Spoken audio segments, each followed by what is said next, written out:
Good evening and welcome to Rest, your sanctuary for peaceful sleep and relaxation. Whether you're escaping daily stresses or seeking a nightly companion, you're in the right place.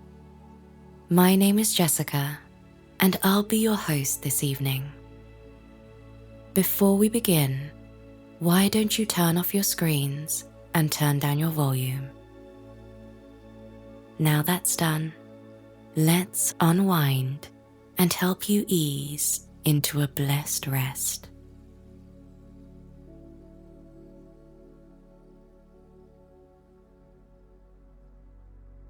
The night is calm now.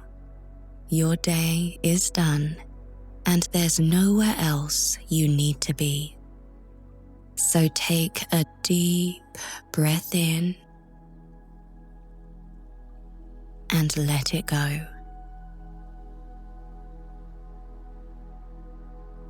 Once more, in and out.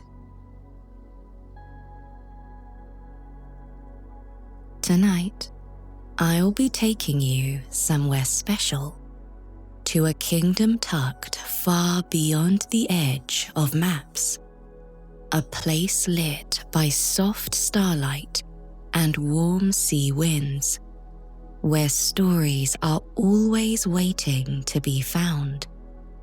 Welcome to the Ember Isles. This is a land of hidden vales and secret gardens, midnight balls and sleepy dragons, and libraries that whisper if you listen closely enough. Tonight, I'll be reading the full collection of the Ember Isles tales, 5 gentle adventures set in this magical realm. Each story stands on its own, but together they paint a picture of a world full of wonder, friendship, and quiet magic. So settle in, let your breath slow, your body soften, and your thoughts grow quiet. You can drift off at any point. The stories will keep going as you sleep. And now, let's begin our journey through the Ember Isles.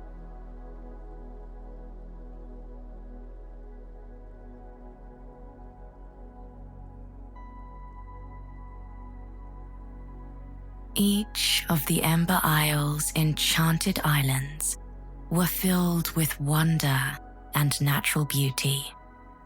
There were soaring mountains and misty valleys, ancient forests and roaring waterfalls, winding rivers and deep blue lakes.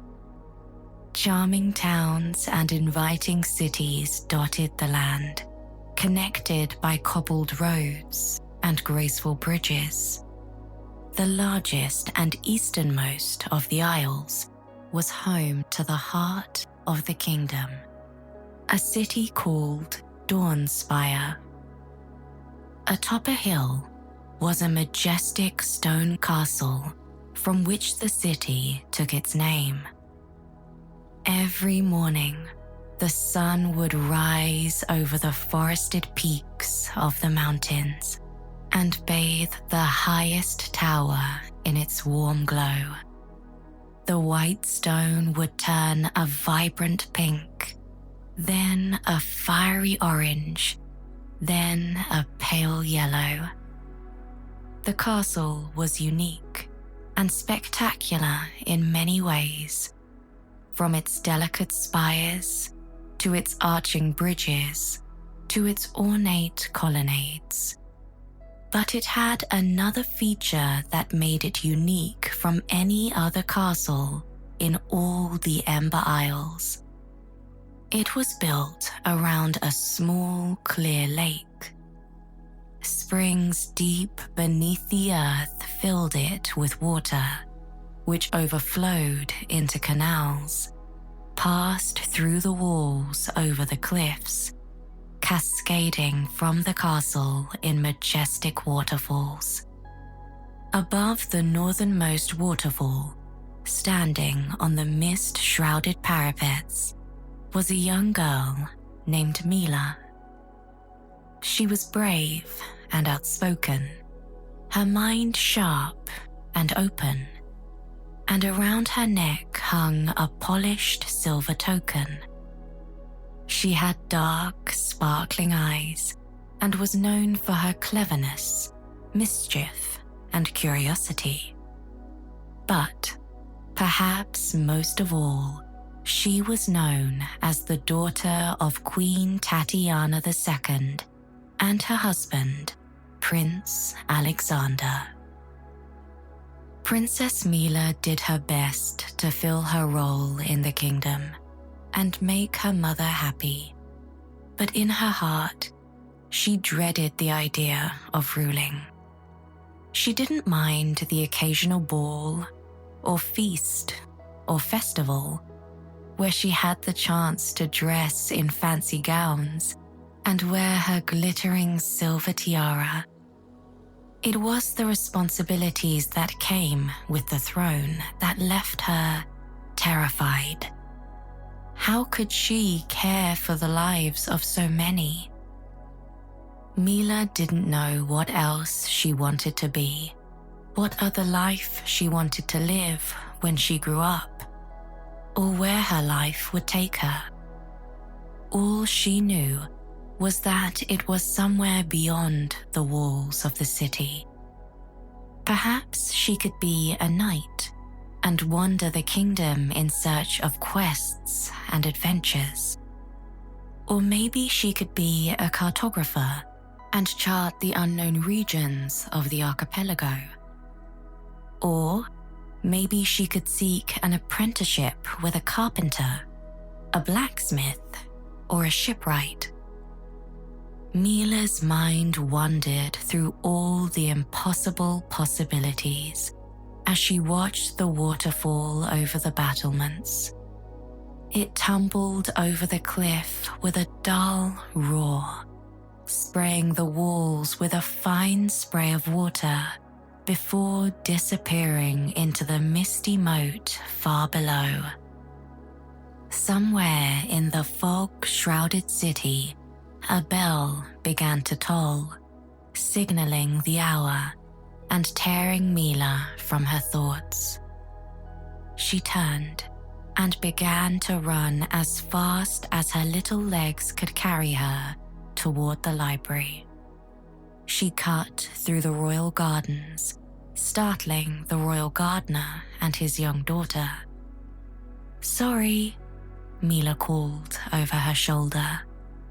She saw the gardener shake his head with a laugh, while his daughter giggled. Mila skidded to a halt at the corner of the library, where she crouched in the ivy to wait and catch her breath. She was supposed to be studying with the royal tutor, a man named Albert. Many teachers had taught Mila over the years, but they had all grown frustrated by her roguish nature and resigned. But not Albert.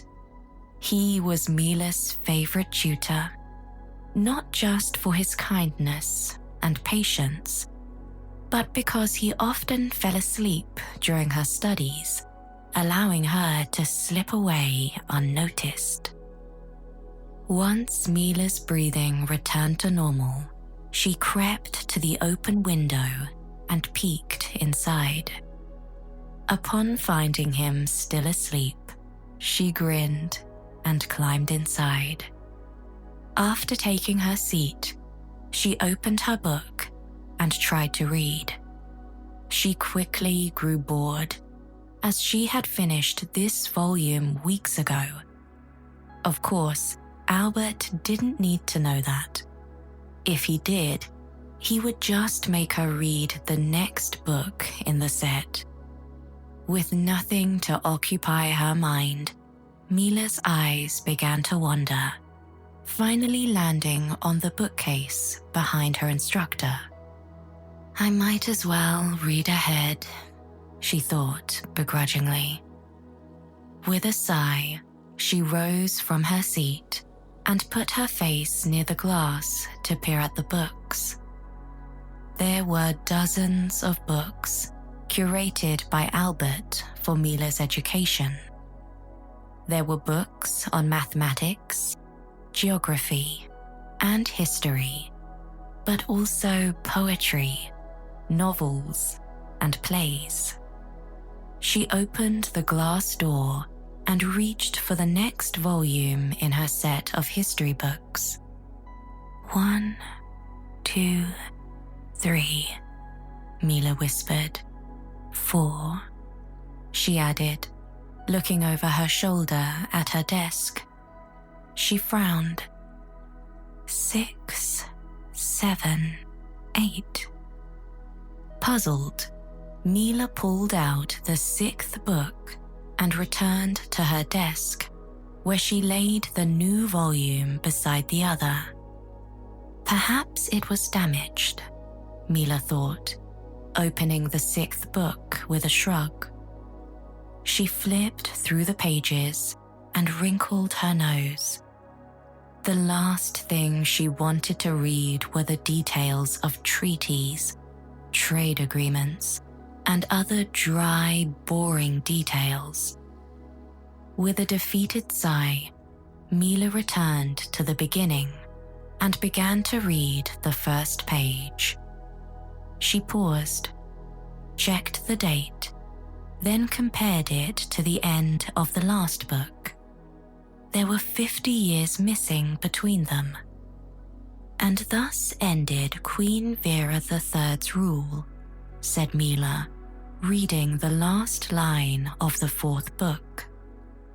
She turned back to the 5th and saw that it began with the rule of Queen Tatiana I. Mila sat back in her chair and listed the kings and queens of the Ember Isles in her head. King Ivan, she whispered. His entire rule was missing. There were some topics that Mila knew she was not yet old enough to read about, but this seemed different. It felt secret, hidden, and she grew excited. She left her desk and searched the entire bookcase, but the 5th volume was nowhere to be found. After making sure Albert was still snoring at his desk, Mila climbed the spiral staircase to the upper levels of the library. She hurried down the hall, past thousands of books, manuscripts, and scrolls, to the historical section. Mila stood on her tiptoes and searched the empty shelf that had once housed her history books. Nothing. Rather than feel discouraged, she only grew more excited. She flipped through several other books, finding that King Ivan was only mentioned in passing, if at all. Maybe I'll just have one more look, Mila thought, returning to the empty shelf. Mila was many things, but tall wasn't one of them. She stood up as high as her little legs would reach, but she still couldn't see beyond the edge of the polished wood. Grabbing the edge of the shelf with one hand, Mila pulled herself up and reached with the other, just in case she had missed something out of view. Again, nothing. Mila released the shelf and dropped down to the floor. As she did, it tipped toward her. She hurriedly pushed it back into place, But as she did, she knocked a book backward off the shelf, where it fell behind a pile of scrolls. Not wanting to leave a mess, Mila reached behind the neat rolls of paper and rifled around for the book. There it is, she thought when her fingers brushed against the smooth leather. She pulled it out and started to return it to its place on the shelf. As she did, she glanced at the cover. Her heart skipped a beat. It wasn't the missing 5th volume, but neither was it the book that had fallen. It was an index summarizing the contents of each volume of her history books. She opened it, holding her breath as she skimmed the pages. Volume 5, Mila read in a shaky whisper, chronicling the reign of King Ivan and the royal efforts to conceal, protect, and rehabilitate the unicorns of the Ember Isles. Mila read the single line of text over and over, unable to believe what she was seeing. It was impossible. Unicorns were just a myth, things of fairy tales to entertain children. But here, in the index, was undeniable evidence of their existence. She had to know more. "Princess," Albert called from below. "Now where have you gone off to this time?"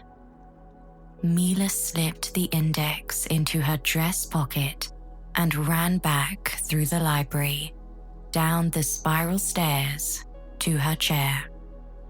Albert was searching the lower level of the library, and when he returned, he found Mila at her desk, studying dutifully. "Oh, there you are, Princess," the royal tutor said with a wry smile.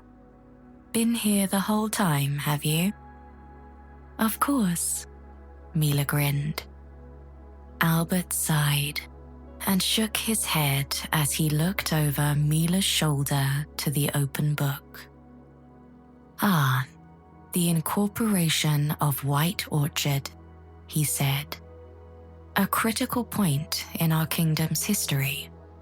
It finally recognized the town and surrounding countryside as its own entity in the kingdom, deserving of its own officials and set of laws," Mila interrupted. "And," Albert encouraged, "and setting the precedent that the cultural boundaries of our people can be independent of the natural borders made by our coastlines." "Very good," Albert chuckled. "I see you've moved on to the next volume. Queen Tatiana I expanded upon. What about King Ivan?" Mila blurted out.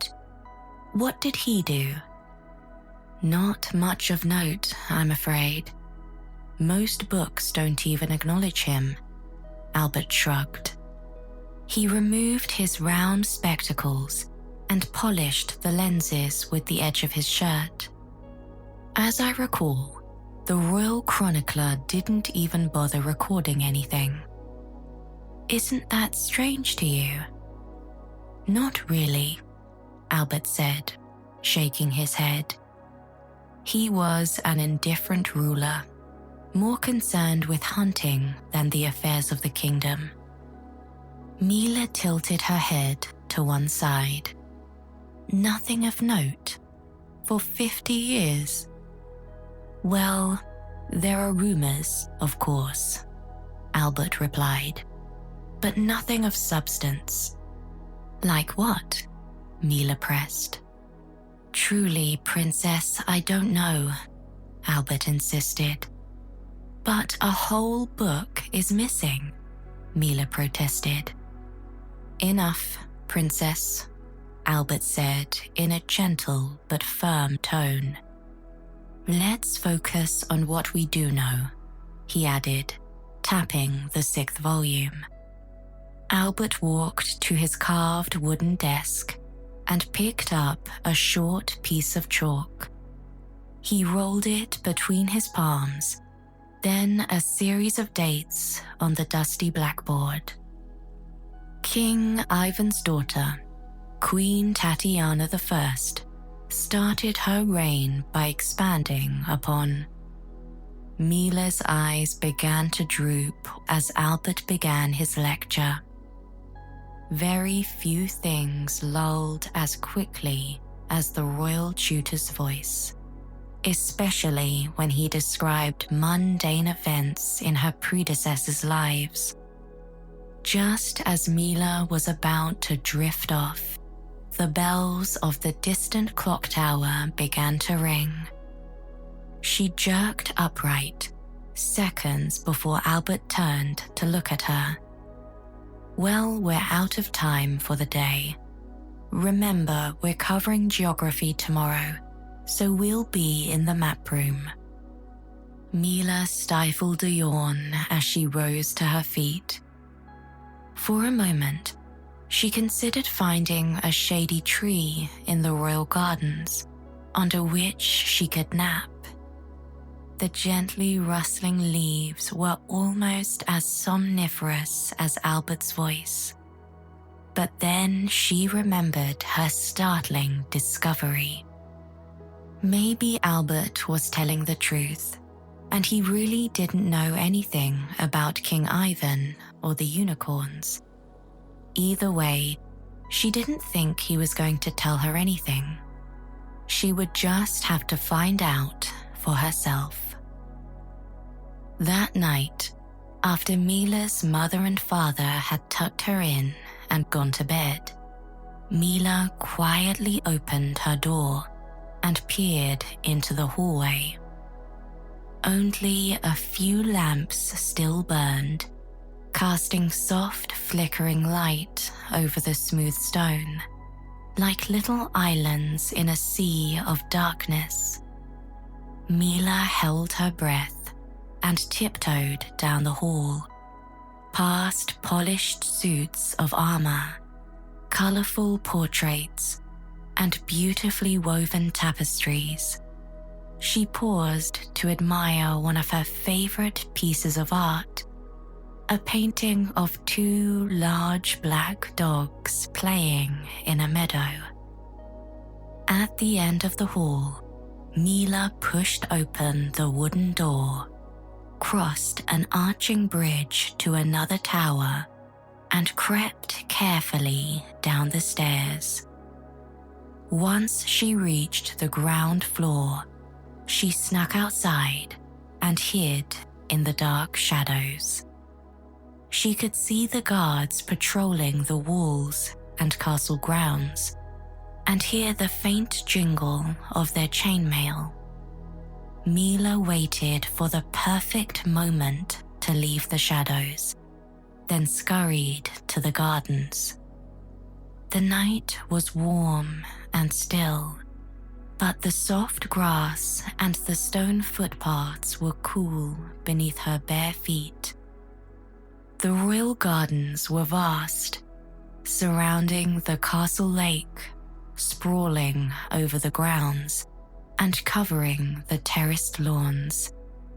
Here, they featured a grove of trees, the perfect place for Mila to hide. Quick and quiet as a fawn, Mila darted into the welcoming shelter of the weeping willows, paper birches, and sugar maples. Through the branches, she watched another patrol of guards pass between her hiding place and the library. She held her breath. They would not harm her, of course.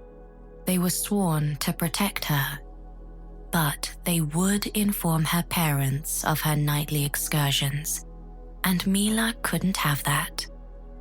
As soon as the way forward was clear, Mila darted to the library. There, she wiggled through the window she had left open earlier and landed in a heap on the wooden floor. Mila picked herself up and took a small brass lamp from a shelf near Albert's desk. With its light to guide her, she wove her way through the tall wooden shelves to the inquiry desk. To either side were tall iron gates that separated the rarer, more valuable books from the rest of the collection. Anyone who wished to access it had to acquire a key from the royal archivist. Fortunately for Mila, she had spent enough time in the library to know where the keys were kept. She walked around the desk and ran her small hand over the decorative carvings around the edge. With a smile, she pressed the center of a wooden flower, which opened a hidden drawer just beneath it. Mila retrieved the key and opened the gate behind the desk. She cast the light of her lamp over the polished shelves of carefully preserved books. Perhaps one of them held the information she sought, but she doubted it. A set of wide wooden steps led to the lower level of the library and the locked door of the archival vault. Beyond the tall metal door were the kingdom's most valuable and important written treasures. The only people who could open it were the royal archivist and the queen herself. Mila stopped before the doors and stared at the strange lock. It required not a key, but a secret code consisting of 2 letters and a number. As she studied the first of the 3 brass rings around the lock, she noticed that the letters Q and P looked slightly more worn than the others. The same went for the letters T and M in the middle ring, and the numbers 1 and 2 in the innermost. Mila shifted the rings around, entering the first combination that came to mind. P, M, 1 for Princess Mila the First. The lock didn't move. She tried another. Q, T, 2 for Queen Tatiana II. Still nothing.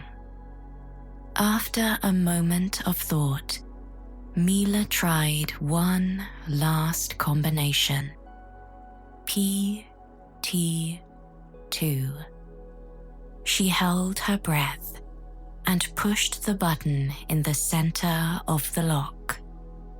There was a satisfying click, followed by a faint whirring of gears and several soft thunks as the bolts retracted. Unable to help herself, Mila shuffled the rings around, resetting the lock, and then entered Q, M, 1. The lock clicked open once more. She wondered if the archivist still saw the queen as the princess she had been in her youth, and if her mother saw Mila as the queen she would someday be. With her curiosity sated, Mila pushed open the door and stepped inside the vault. It was filled with glass-doored display cases and bookshelves holding all sorts of literary treasures. There was the Ember Isles Charter, schematics for the castle and city, and maps of the archipelago. There were private diaries of past monarchs, priceless formulas for medicine, and sacred religious texts older than the castle itself. There were also things Mila didn't understand, like tablets etched with strange symbols, books filled with complicated formulas, and large diagrams of mechanical contraptions. Mila could have spent days in the vault, but she was here for a reason. She searched the shelves one by one, but found no trace of the missing volume. Just as she was about to give up, she heard the soft metallic scrape of the rings turning on the lock. She quickly blew out the lamp, hid behind a bookcase, and held her breath. A moment later, the door swung open, and someone entered carrying a bright light. Mila recognized the footsteps at once. "Come out, my darling," the Queen said in a soft voice. Hanging her head in shame, Mila stepped out from behind the bookcase. "Look at me," the Queen murmured. Mila did as she was told and looked into her mother's eyes. To her surprise, they did not look angry. "Looking for this?" the Queen asked, holding out a leather-bound book. Mila gasped. It was the missing 5th volume. "How did you know?" she whispered. "Because I was just as clever and curious as you when I was your age."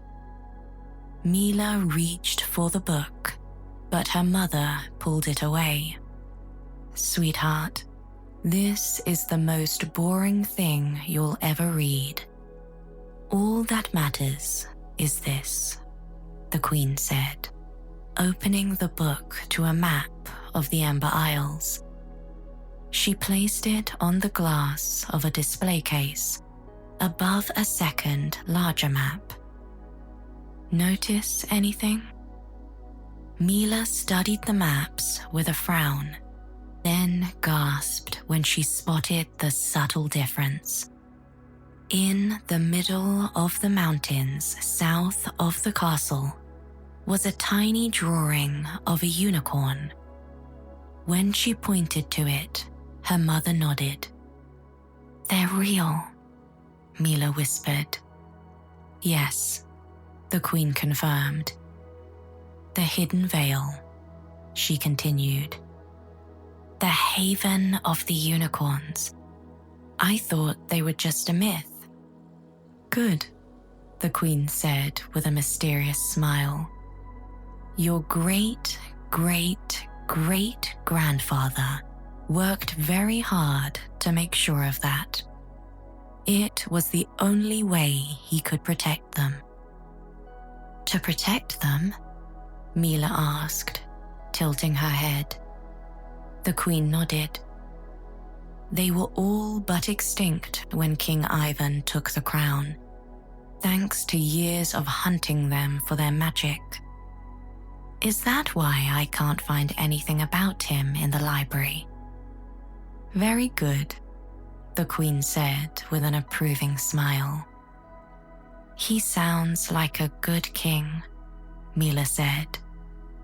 "He saved the unicorns," the Queen said slowly.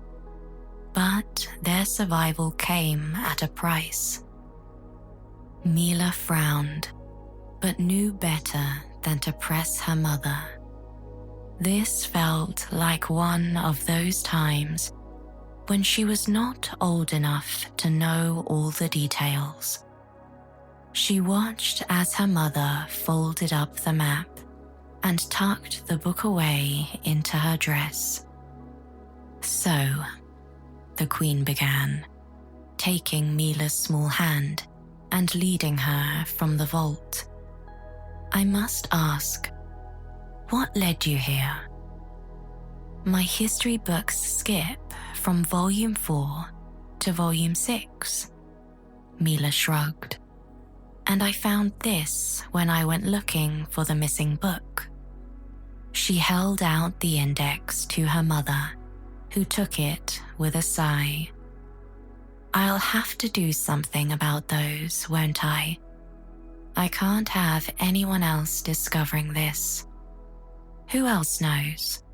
Mila asked, excited to be the keeper of such an important secret.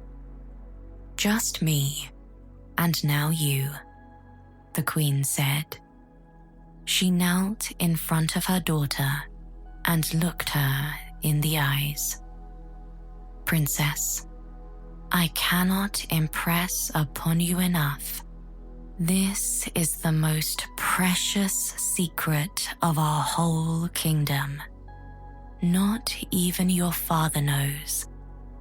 The protection of the unicorns rests with you now. Do you promise to keep them safe?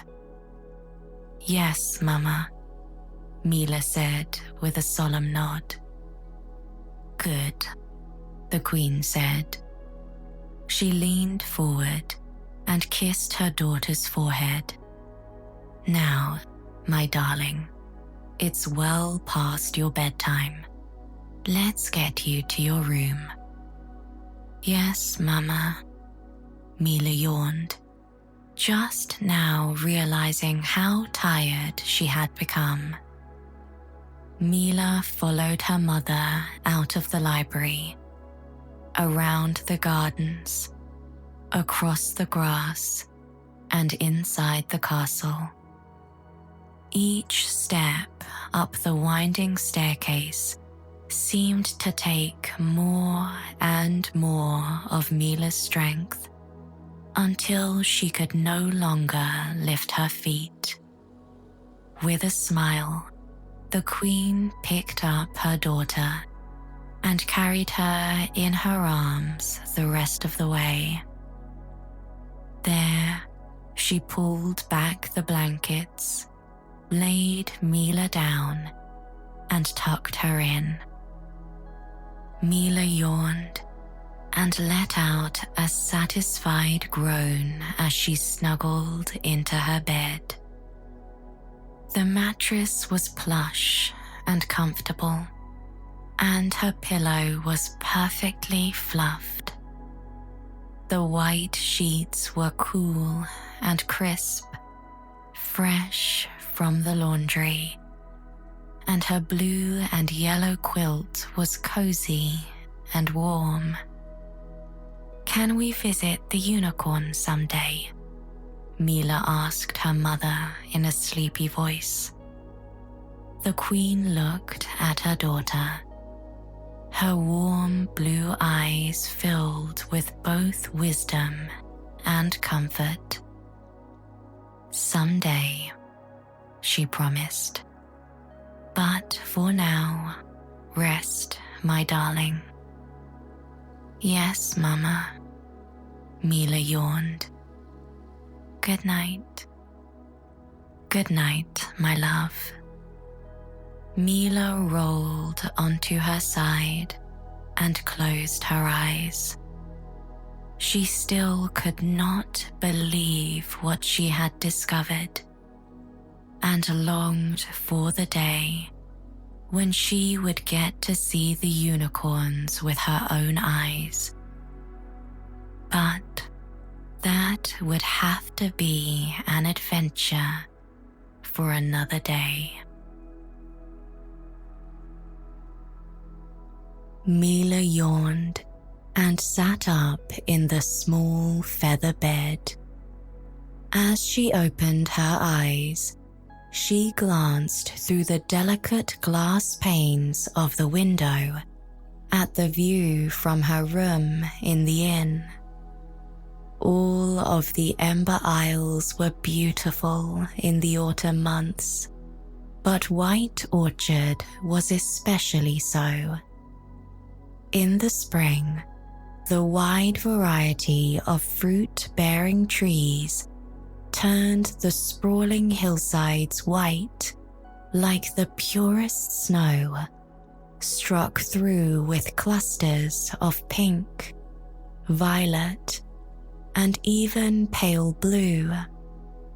In summer, the leaves rustled in the wind in every shade of green imaginable. But now, with the last of the fruit harvested, the changing canopies set the hills ablaze with reds, oranges, and yellows. Mila admired the fiery vista as she pulled on a soft grey dress and clasped her midnight blue cloak around her neck.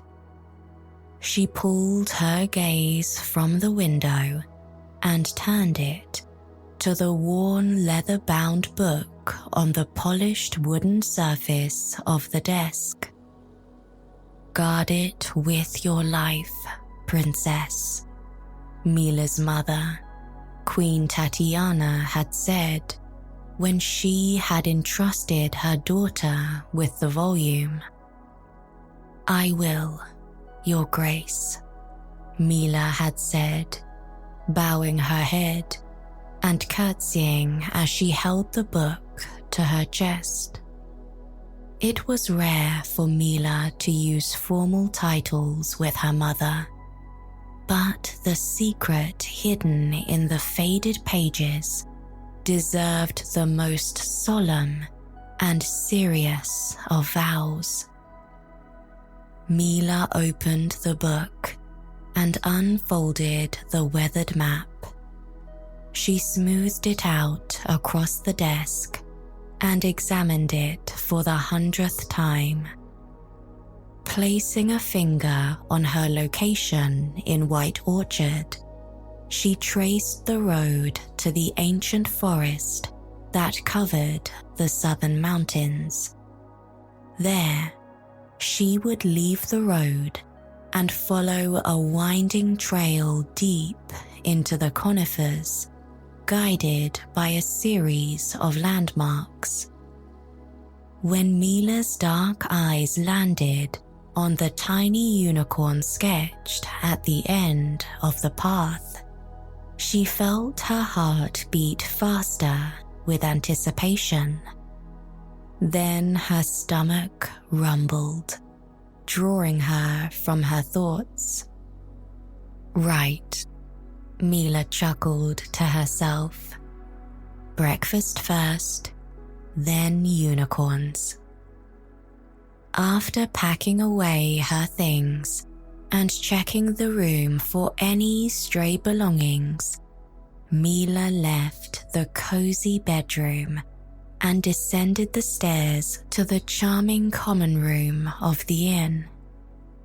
The proprietor himself greeted the princess with a warm smile before turning to a door behind him and opening it. Mila's mouth watered as she smelled the enticing scents coming from the kitchen. She took a seat at a table near the fireplace and examined the craftsmanship. The smooth stones were all different sizes, varying in color, from soft reds and greens to pale greys and blues. Each had come from the river a few miles away and had been placed with the utmost care and precision. The wide mantle was a single slab of applewood from a fallen tree in the orchard. "Breakfast, princess," the owner of the inn said, startling Mila by his sudden appearance. With a soft laugh, He set a heaping plate of food on the table, followed by a steaming mug of apple cider. Mila's eyes widened as she took in the veritable feast before her. There were caramelized mushrooms, several pieces of bacon crisped to perfection, roasted tomatoes covered in a tangy sauce, a pair of sausages glistening with maple syrup, and a thick slice of toast slathered with butter and apple jelly. "This is too much," Mila breathed, shaking her head with a laugh. "Not for a growing girl on a long adventure," the proprietor chuckled. "Now eat up, and don't forget to say goodbye before you leave." Mila nodded and picked up a fork and a knife and dug into her breakfast. Despite her skepticism, she cleared her plate down to the last crumb and drizzle of sauce. Each bite had been delicious and filled her with warmth and contentment. After bidding farewell to the innkeeper, Mila ventured out into the cool morning air. The bright sun had all but burned off the evening fog, and the fiery autumnal foliage glowed in its pale light. Although it was early, the people of White Orchard were already out amongst the trees, pruning dead limbs and clearing leaves from the irrigation canals.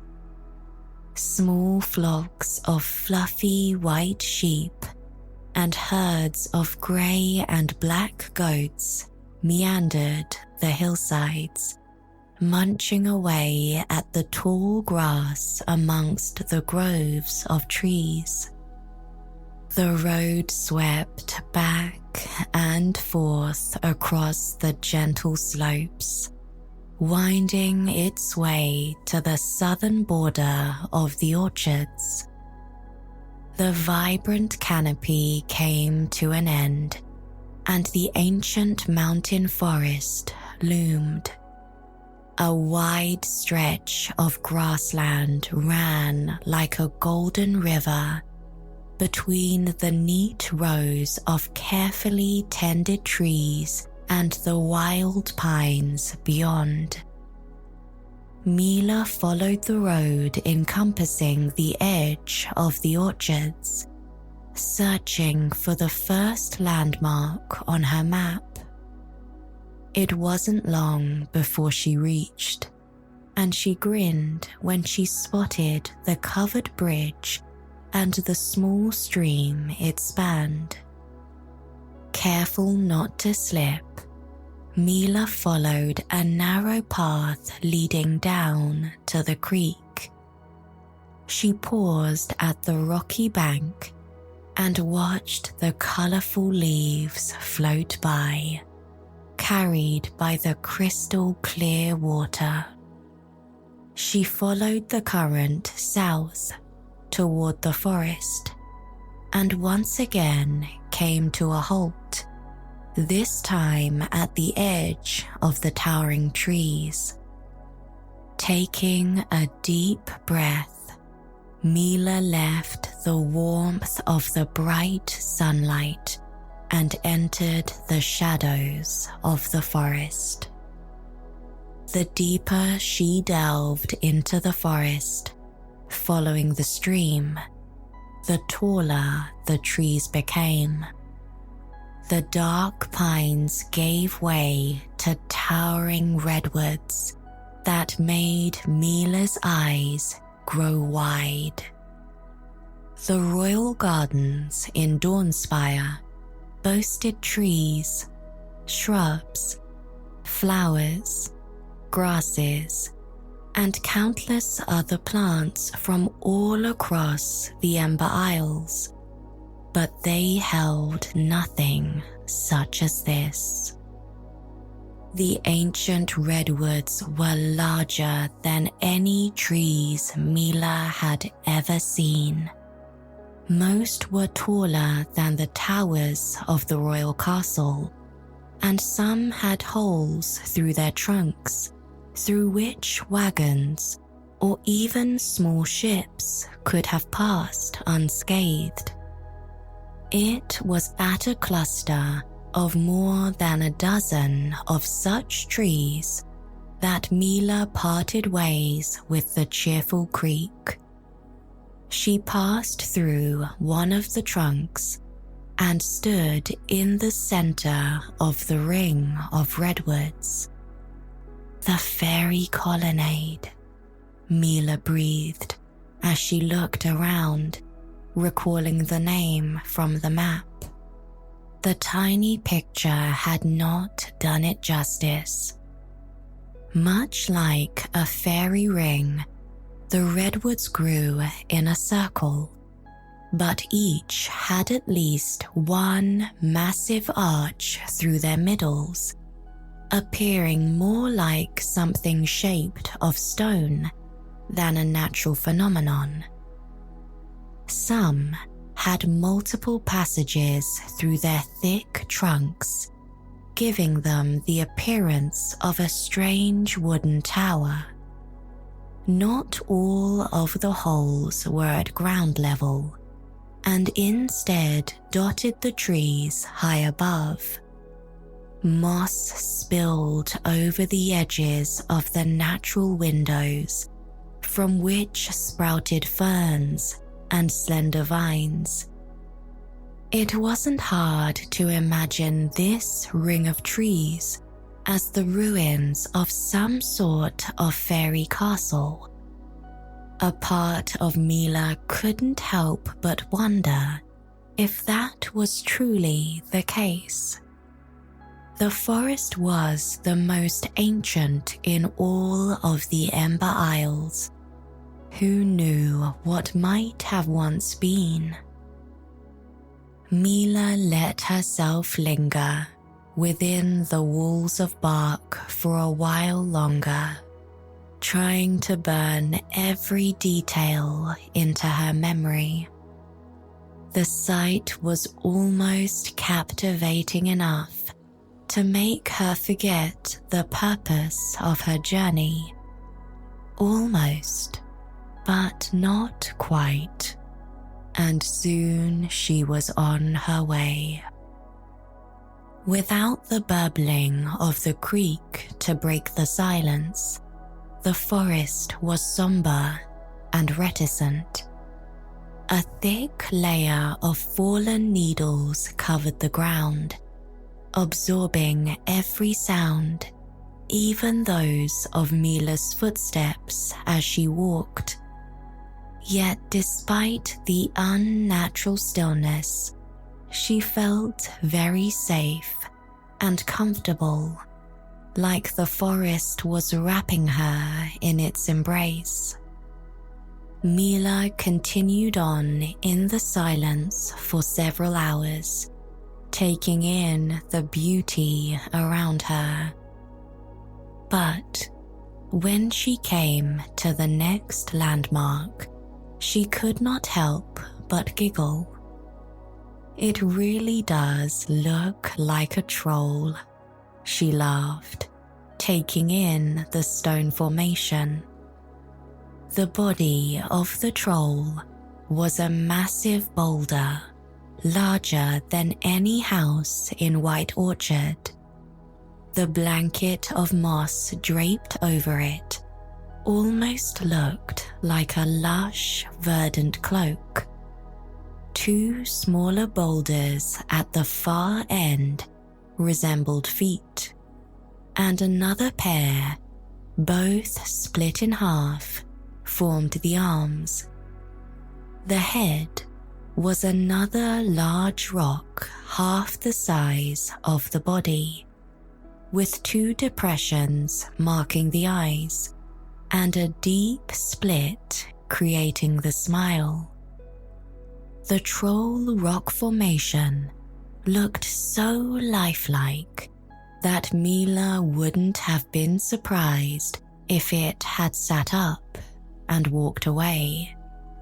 She would have liked to admire it longer, but the daylight was beginning to fade.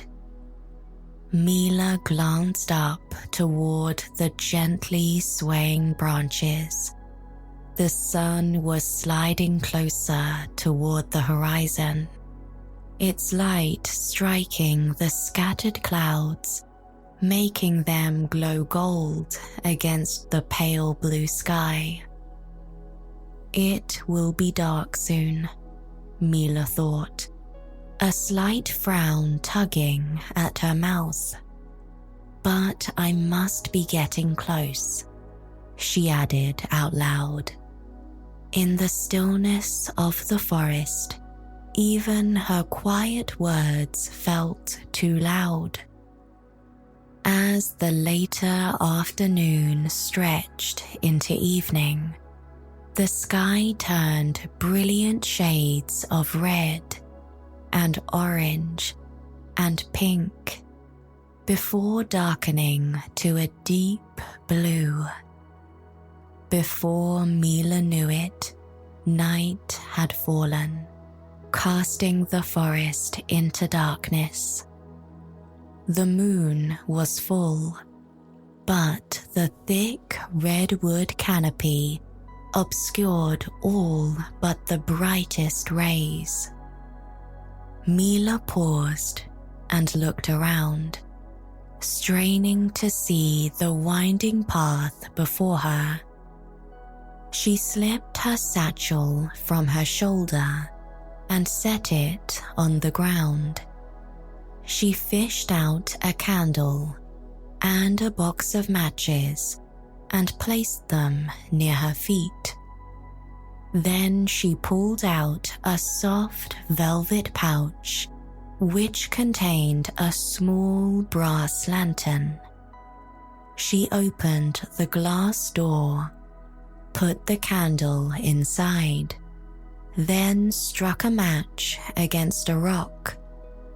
It fled to life with a flash that stung Mila's eyes. She touched the tiny flame to the wick of the beeswax candle, then dropped the match to the ground and snuffed it out with her shoe. The night air was cool, and though Mila could not see her breath, a slight chill traveled through her body.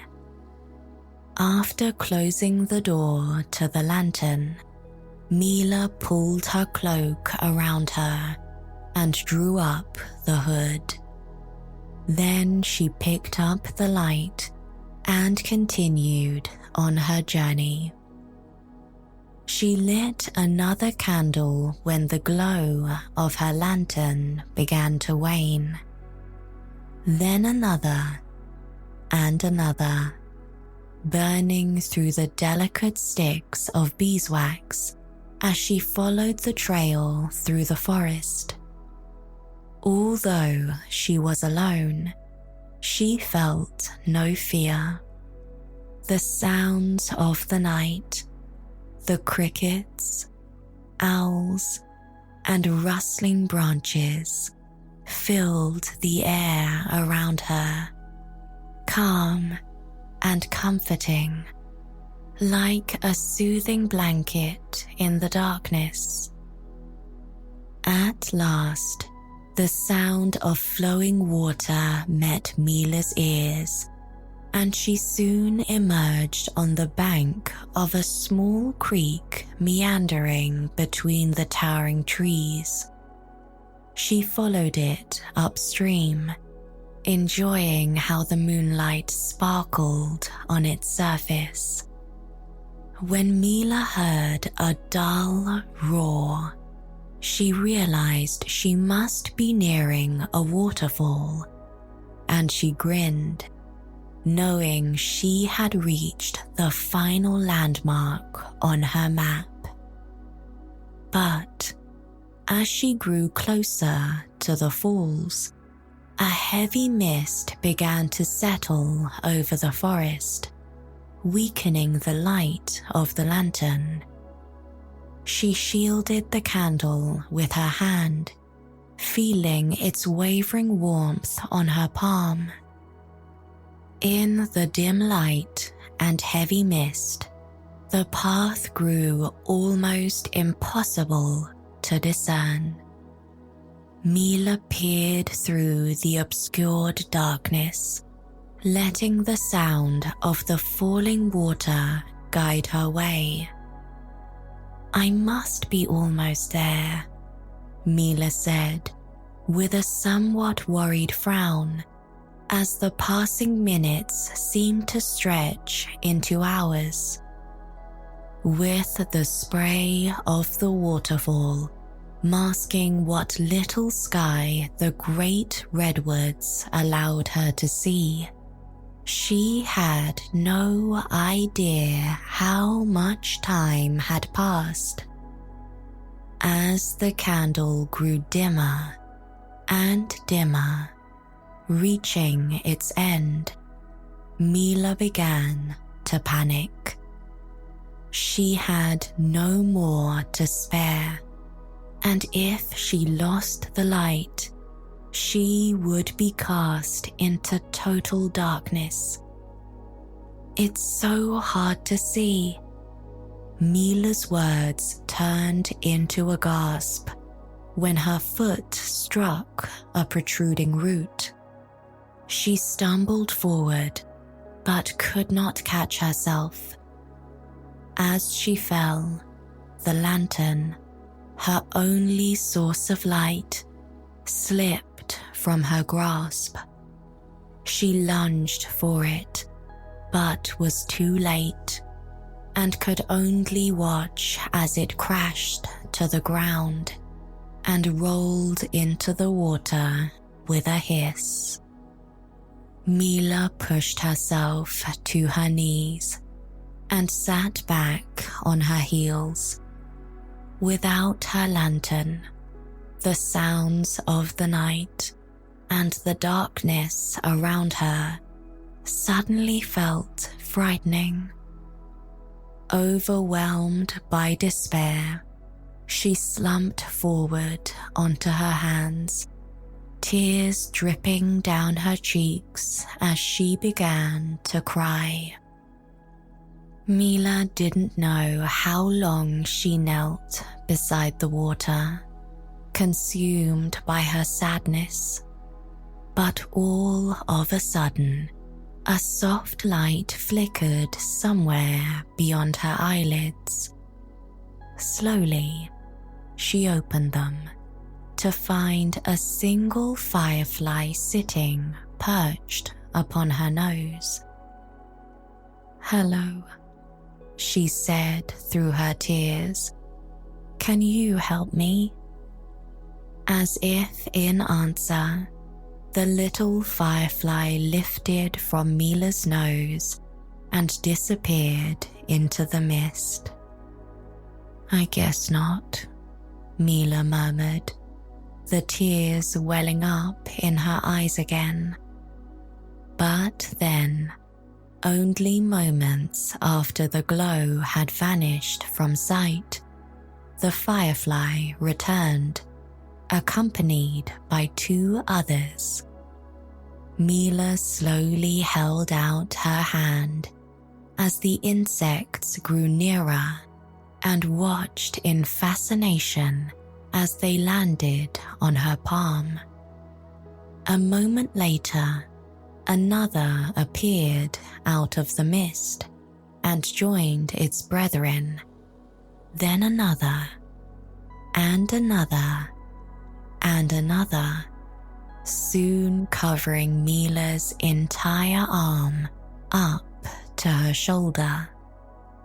When what must have been the last firefly landed upon her sleeve, they took off in unison and began to swirl around her like a playful wisp of glowing magic. They brushed against her back and circled her arms, seeming to urge her to stand. With a tearful, wondrous laugh, Mila rose to her feet. As she did, the pulsating stream of light moved forward, pausing a few feet away, as if beckoning her to follow them. Mila took a step, and they moved a little farther. They were leading her. Deciding to trust these unexpected friends, Mila followed the fireflies all the way to the plunge pool of the waterfall. They brought her right to the edge, then divided into smaller groups and landed on the water surface in irregular, almost circular shapes. "Oh," Mila gasped in amazement when she realized that the insects had not landed on the water, but on a series of stones level with the rippling surface. With every step Mila took, the fireflies took flight and landed on more stones farther ahead, marking the path forward. They led her right to the waterfall, then behind it, to a shelf of stone hidden behind the falls. Just beyond the safety of the ledge, the water crashed down like a torrential rain. The fireflies, who had been waiting just ahead, beckoned Mila forward once more. As they rounded a bend into a secret tunnel and guided the princess through the darkness, the swarm began to break up once more.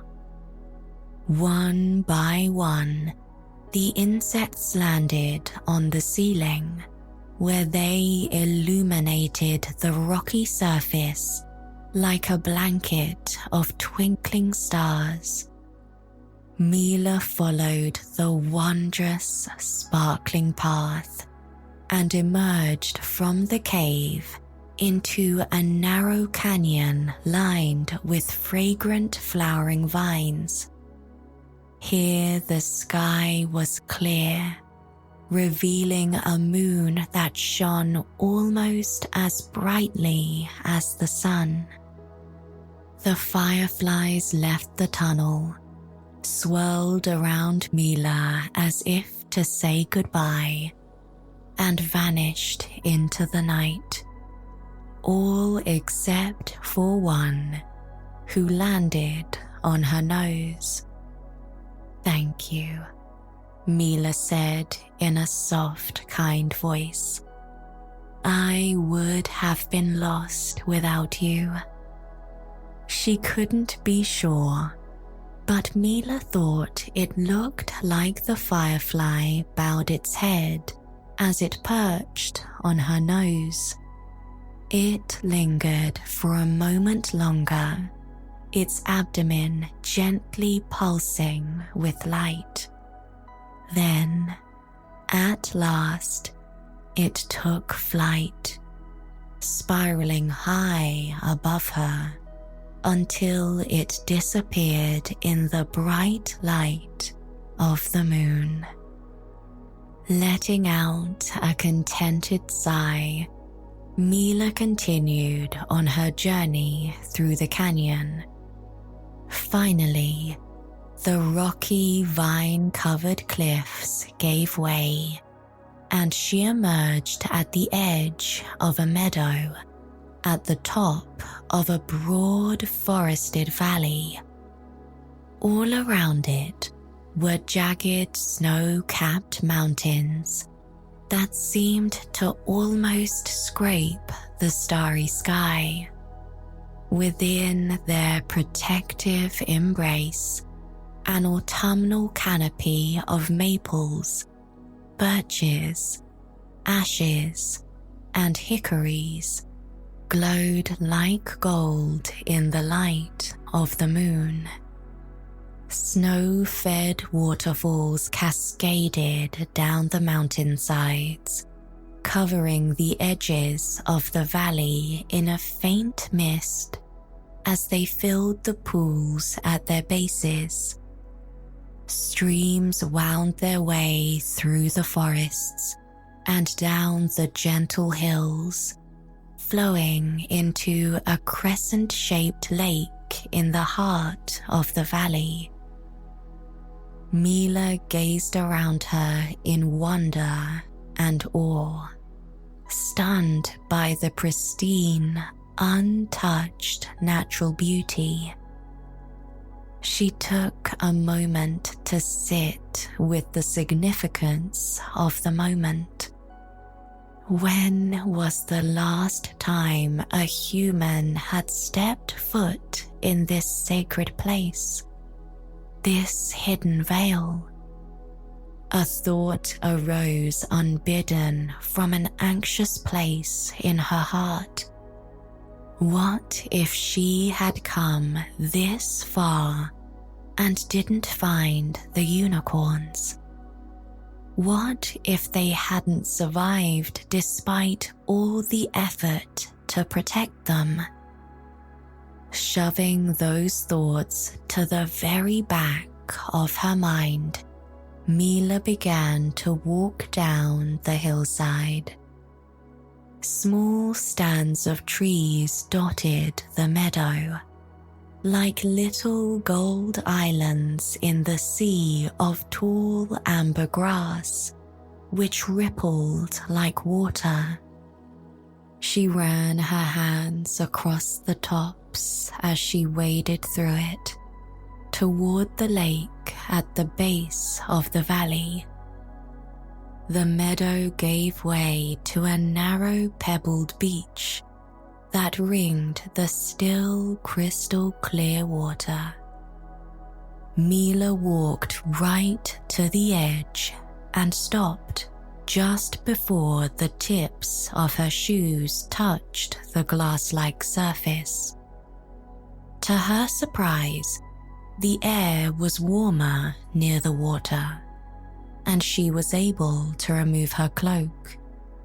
She laid it out across the multicolored stones and sat down. Now what?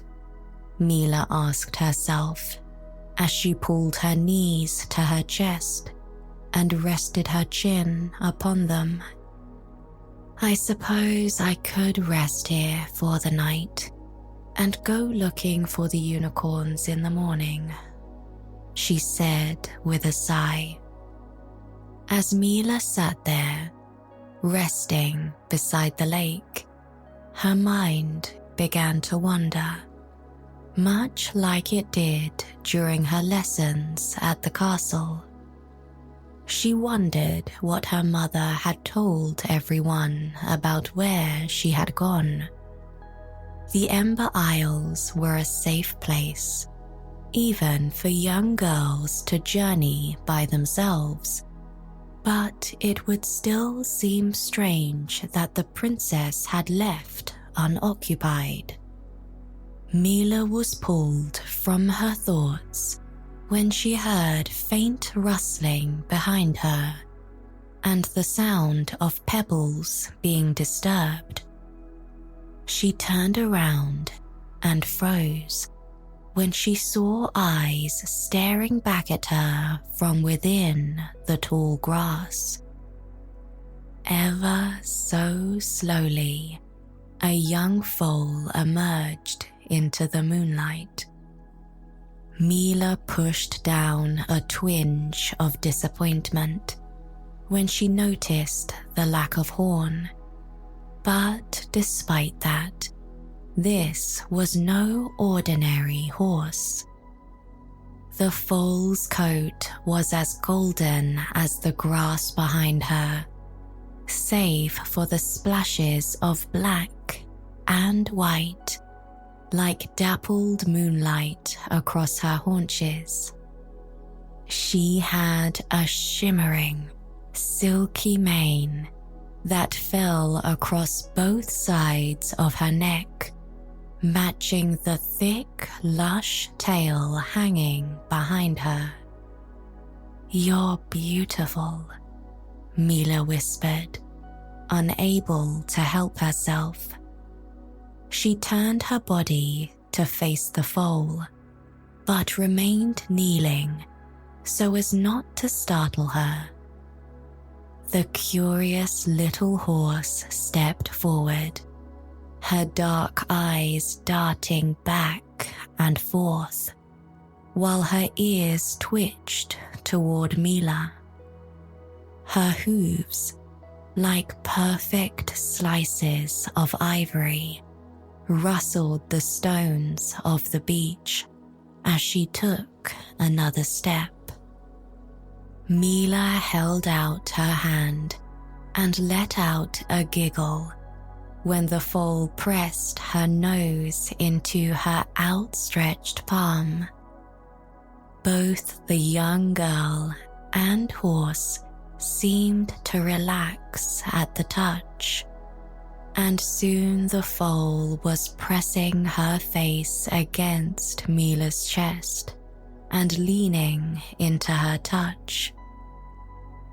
"You're so soft," Mila cooed, running her hands through the young horse's silvery mane and across its coat. "You make the bunnies in the garden back home feel like steel wool," she added with a chuckle. Mila brushed aside the foal's forelock, searching for any trace of a horn, just in case. "Are you sure you're not a unicorn?" she asked. "I've never seen any horse that looks like you.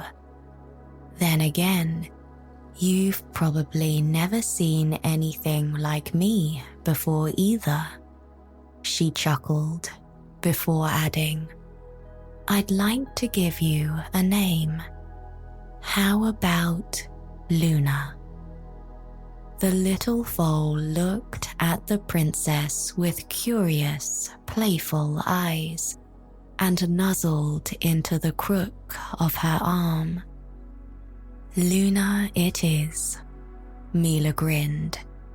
"It's very nice to meet you. I'm Mila." Just then, a cloud passed over the moon, blocking its radiant light for several long moments and casting the hidden veil into shadows. Luna lifted her head and stared off toward the nearby forest. Mila followed her gaze, but couldn't see anything in the darkness. Luna neighed and began to prance in place, prompting Mila to rise to her feet, one hand resting on the foal's back. A moment later, a neigh echoed through the night, and as the sky cleared once more, Mila's breath caught in her throat. There, standing in the moonlight, was a unicorn. As the ethereal mare walked along the water's edge, her hooves barely made a sound on the pebbled beach. The mare was the most beautiful thing Mila had ever seen. She had a silver coat that shimmered like silk, with a mane and tail as black as the shadows beneath the trees, the horn protruding from her head, gleamed like the purest crystal and seemed to glow from within with a pale light. Mila could only stare at the magnificent creature as Luna left her side and trotted toward the mare who must have been her mother. "You are a unicorn," Mila breathed. Her heart pounded as the pair of unicorns began to walk toward her. The mare stopped before the princess, towering over her as it watched her with eyes that were a shade of purple so dark they almost looked black. Mila looked back, feeling as if the unicorn were looking straight into her soul. Then, slowly, the unicorn bowed its head until the tip of its horn touched Mila's chest, right over her heart. There was a tiny flash of light, and warmth spread through her body. As the unicorn pulled away, Mila could suddenly hear its thoughts echo in her mind, as if they were her own. They were wordless, a mix of emotions and urges, yet they made perfect sense to the young princess. "Thank you," was all Mila could whisper as the majestic creature looked at her once more. "Protect us," the unicorn seemed to say.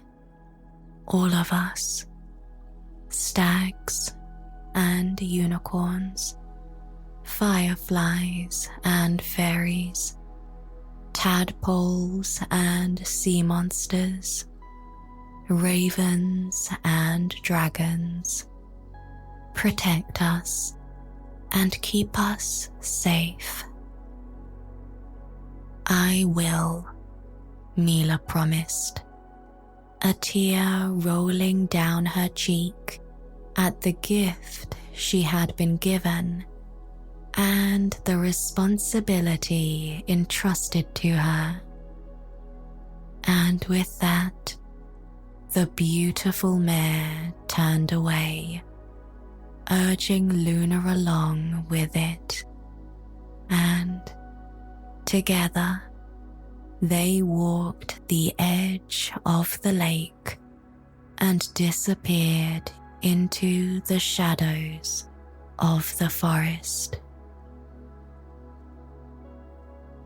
The Ember Isles is a land filled with beauty. There are mountains and valleys, rivers and streams, forests and meadows.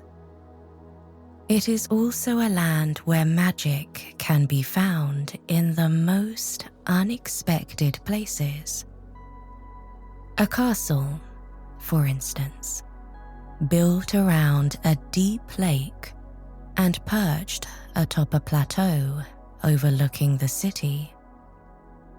Gardens sprawled over the castle grounds, filled with fountains and pavilions, paper birches and weeping willows, and, of course, millions of flowers.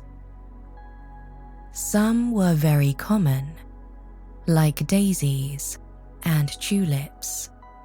Some grew on trees, like azaleas and rhododendrons. And some would become fruit, like cherries and apples. Some were very rare, From the highest reaches of the mountains or the deepest depths of the forests. Once a year, during the Royal Flower Festival, people from all across the kingdom would gather at the castle to celebrate. There, they would eat and dance and play music throughout the gardens. Bakers brought bread baked with floral notes, and beekeepers brought honey from special gardens.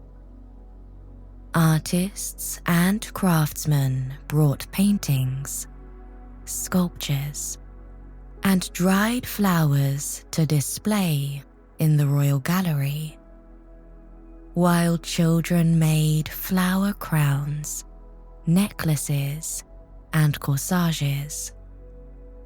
Florists, botanists, farmers, and gardeners brought seedlings, saplings, and flowers to add to the royal gardens. Some were given to the Queen herself, while others were given to the royal gardener, who would place them in one of the many greenhouses scattered throughout the gardens. At the end of the festival, the delicate glass buildings were overflowing with plants. It is in one of these greenhouses that we meet our hero, a young woman named Violet. She was kind and fair, with green eyes and dark hair, who helped her father tend to the gardens with care. She was the daughter of the royal gardener and had spent her entire life nurturing the plants and flowers within the castle walls. Violet enjoyed the flower festival, but always looked forward to its end, when she and her father would figure out what to do with all of the new plants. Some would go in the conservatory, others in hanging baskets, and the rest would find a home in the gardens.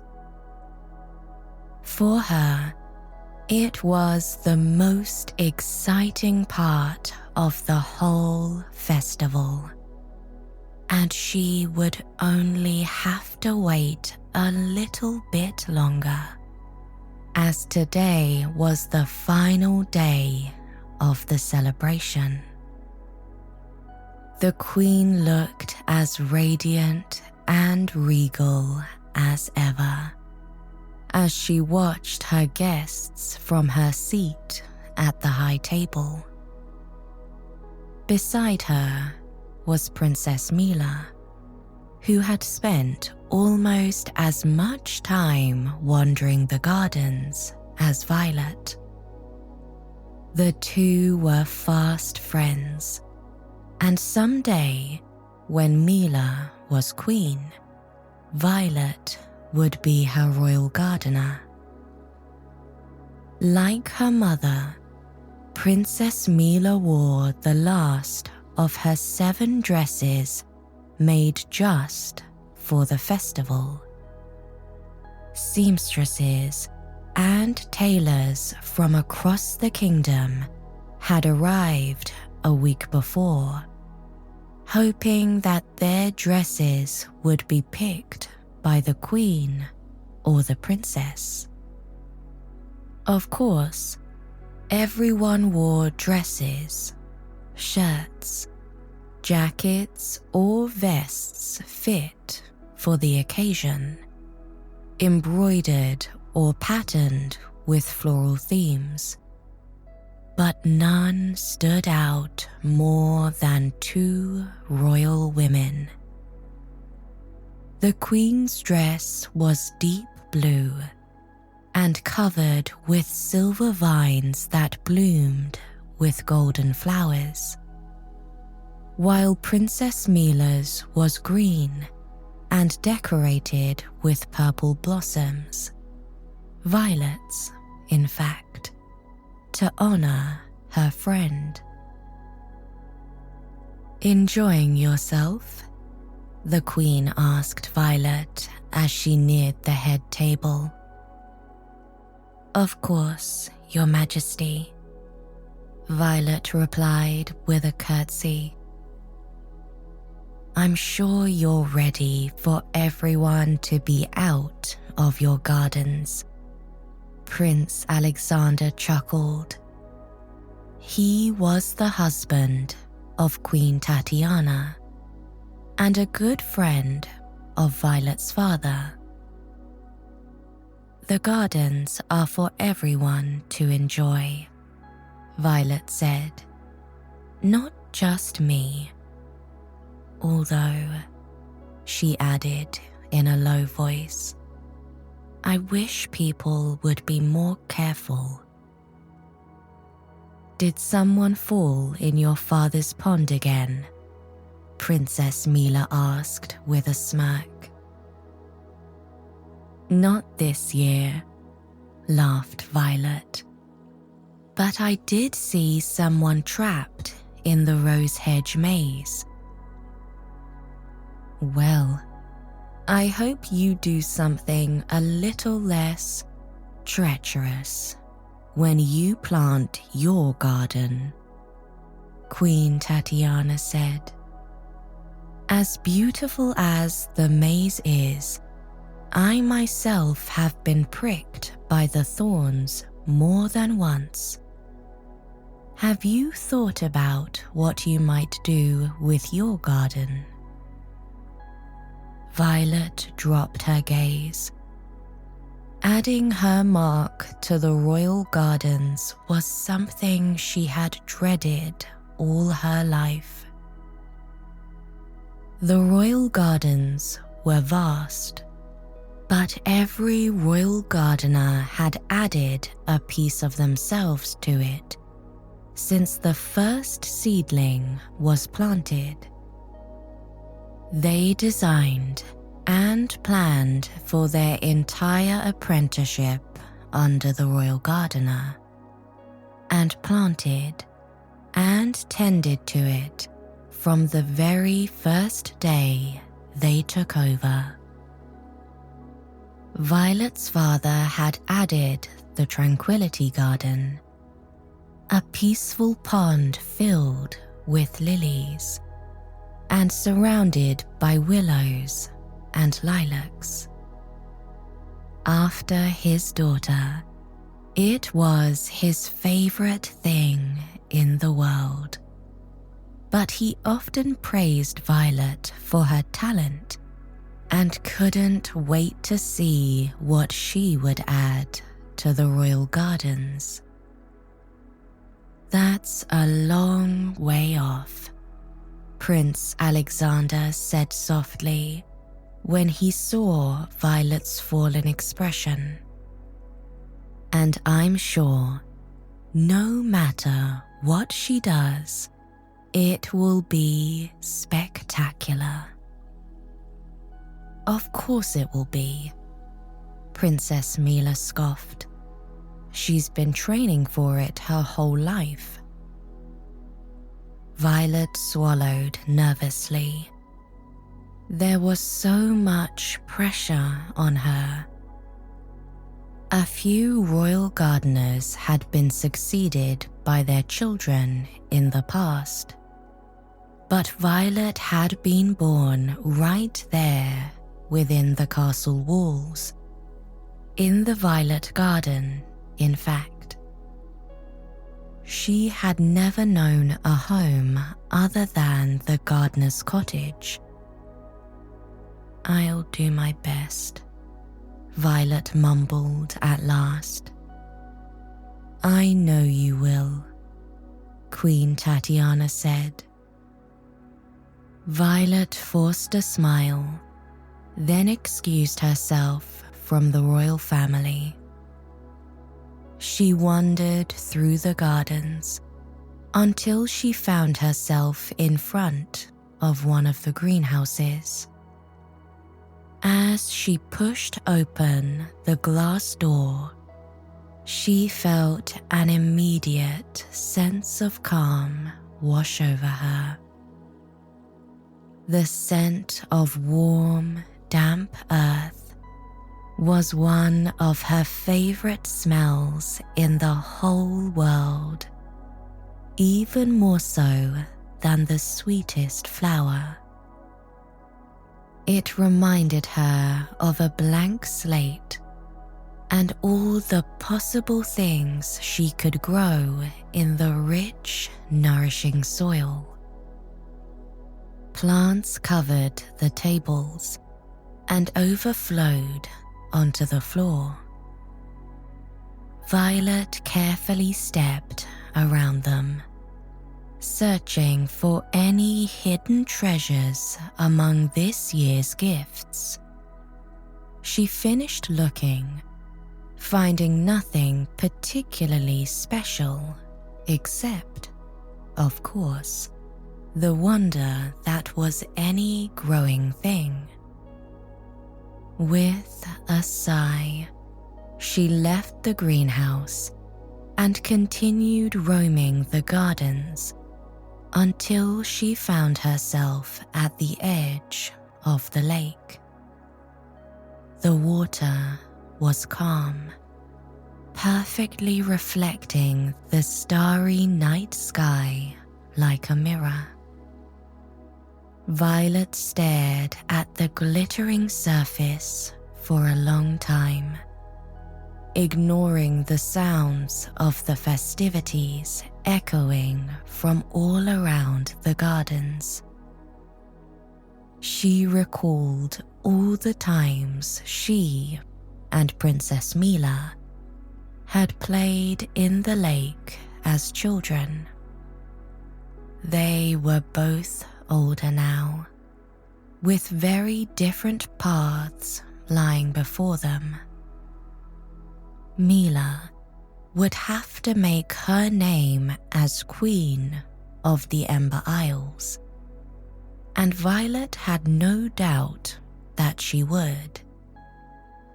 Violet knew that leaving her mark on the royal gardens would never be as important as being a good queen, but she still yearned to make a difference. Violet had tried to come up with something, anything, that would set her garden apart from those of the royal gardeners before her, but always came up empty. Who would remember another rock, moss, or rain garden? Did the castle need another hedge of roses, or cypress grove, or meadowscape? Would another marble fountain, reflection pond, or waterfall enhance the garden's beauty? With all of this on her mind, Violet couldn't stand the idea of returning to the festival.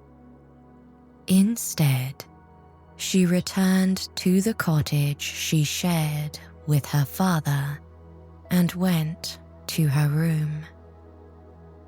As she closed her eyes, she began to recall all the plants, flowers, and seeds that she would get to plant over the coming days. She placed each one in her mind, arranging and rearranging them until, at last, she fell asleep.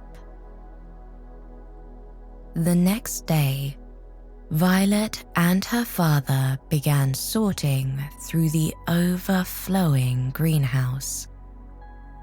They organized and labeled each packet of seeds and planted flowers in the castle window boxes and hanging baskets.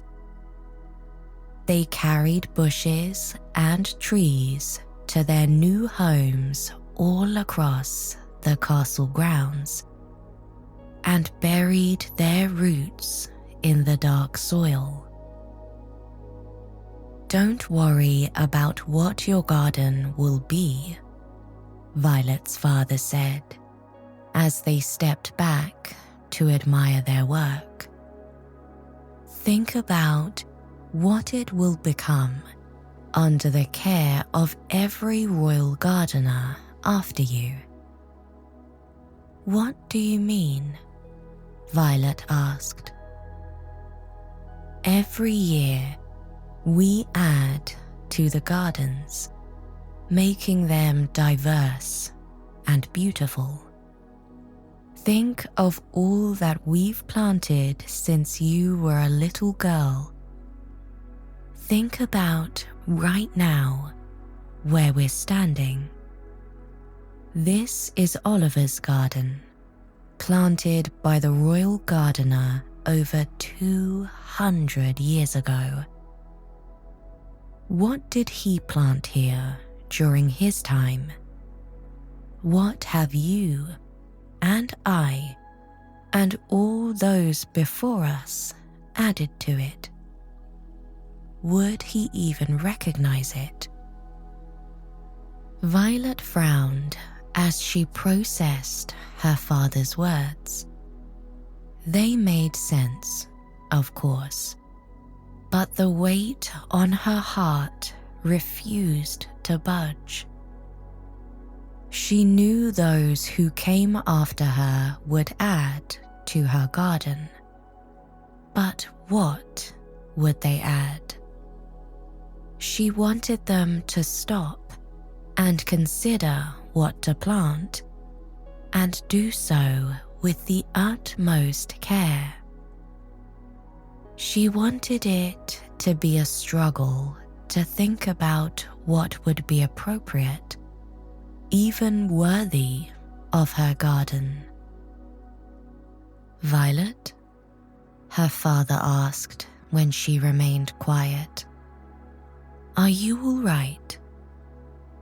I'm going to check the greenhouse again, Violet said, just in case we missed something.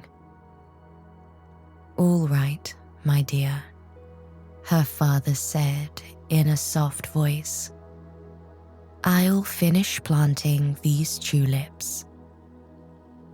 Without another word, Violet turned around and left for the greenhouse, where all the guests had left their contributions to the royal garden.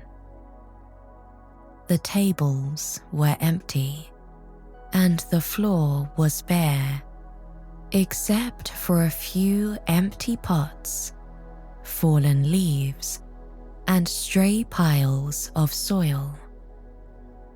Violet knew it would be this way. She had just wanted some time to herself. She leaned against the wooden door and let herself slide down its weathered surface to the ground, where she drew her knees to her chest and rested her head upon them. Every year, it grew harder and harder, not knowing what she wanted to do. Well, I know what I want, Violet mumbled to herself. She wanted to make a difference. I just don't know how. Just then, a sudden breeze swept through an open window, and knocked over a rake. The sound startled Violet from her thoughts, and, with a heavy sigh, she stood to retrieve the fallen tool. As she reached for its worn handle, something caught her eye in the shadows under the table. She knelt on the ground and saw that it was a plant in a cracked clay pot. It must have fallen off the table and rolled under here, Violet thought as she retrieved the plant. "You don't look so good," she murmured as she examined its bruised, bent, and broken leaves. "But what are you?" Violet had never seen a plant such as the one in her hands. Even in its damaged state, she should have been able to recognize it. It had delicate, fern-like fronds that almost seemed to shimmer in the light. Rising from their center was a spike with budding flowers that reminded her of a foxglove. "Perhaps you're some sort of hybrid," Violet said as she rose to her feet. "Let's see if I can help you."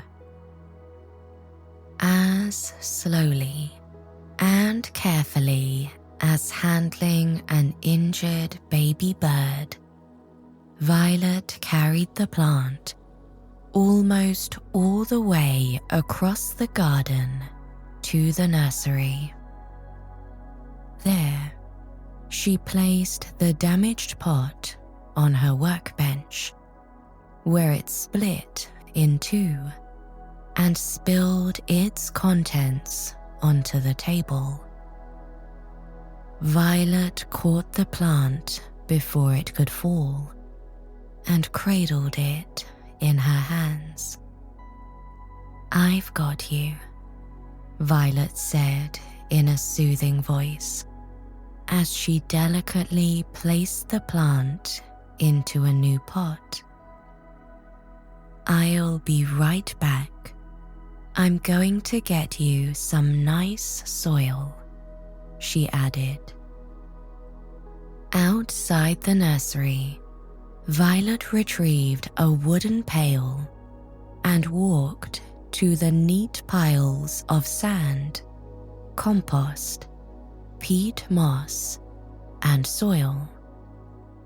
She collected a bit of each and mixed them together with her free hand. Occasionally, she would compress a handful, crumble it in her palm, and examine it. Then, she would add a bit more of one ingredient or another and mix it again. When she was finally satisfied, she returned to the nursery. "Here you go," Violet said, tucking the potting soil around the plant with all the tenderness of swaddling a newborn child. "Now a nice drink." Violet sprinkled water onto the plant bit by bit, then picked up her pruning knife. With practiced hands, she began to remove the damaged fronds, saving as much as she could and propping up what she thought might survive. Last, she lifted the broken spike and pruned it from the rest of the plant, managing to save a single budding flower. Finished, Violet stepped back and examined the plant. It looked sad and sparse, but healthy. That was the best she could hope for. But now, what to do with it? She started to place it next to the seedlings in the nursery, but couldn't bring herself to leave it all on its own. Something deep inside her told her it needed her. "Violet?" her father called from somewhere outside. "I'm in here," Violet replied, still holding the plant. "Violet, what are you?" her father began. He stopped and studied the plant in his daughter's arms. "Do you know what it is?" Violet asked, lifting the clay pot until it was level with her eyes. Violet's father bent his knees and examined the plant, then straightened up with a puzzled expression. "I have no idea what that is," he admitted. "Where did you find it?" Violet explained where she had found it and showed her father the small pile of fronds and the delicate flower-studded spike she had needed to remove. He picked up each discarded piece and examined them, like a jeweler inspecting gemstones. Then, with small, precise movements, like a surgeon, he opened one of the buds. It had underdeveloped blue petals and a strange bulbous stamen. When Violet's father finished his dissection, he looked even more puzzled than before he had started.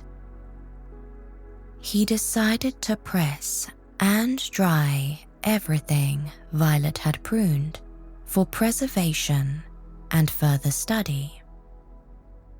"I don't want to leave it in here by itself," Violet said when her father began to make room for it among the other young plants.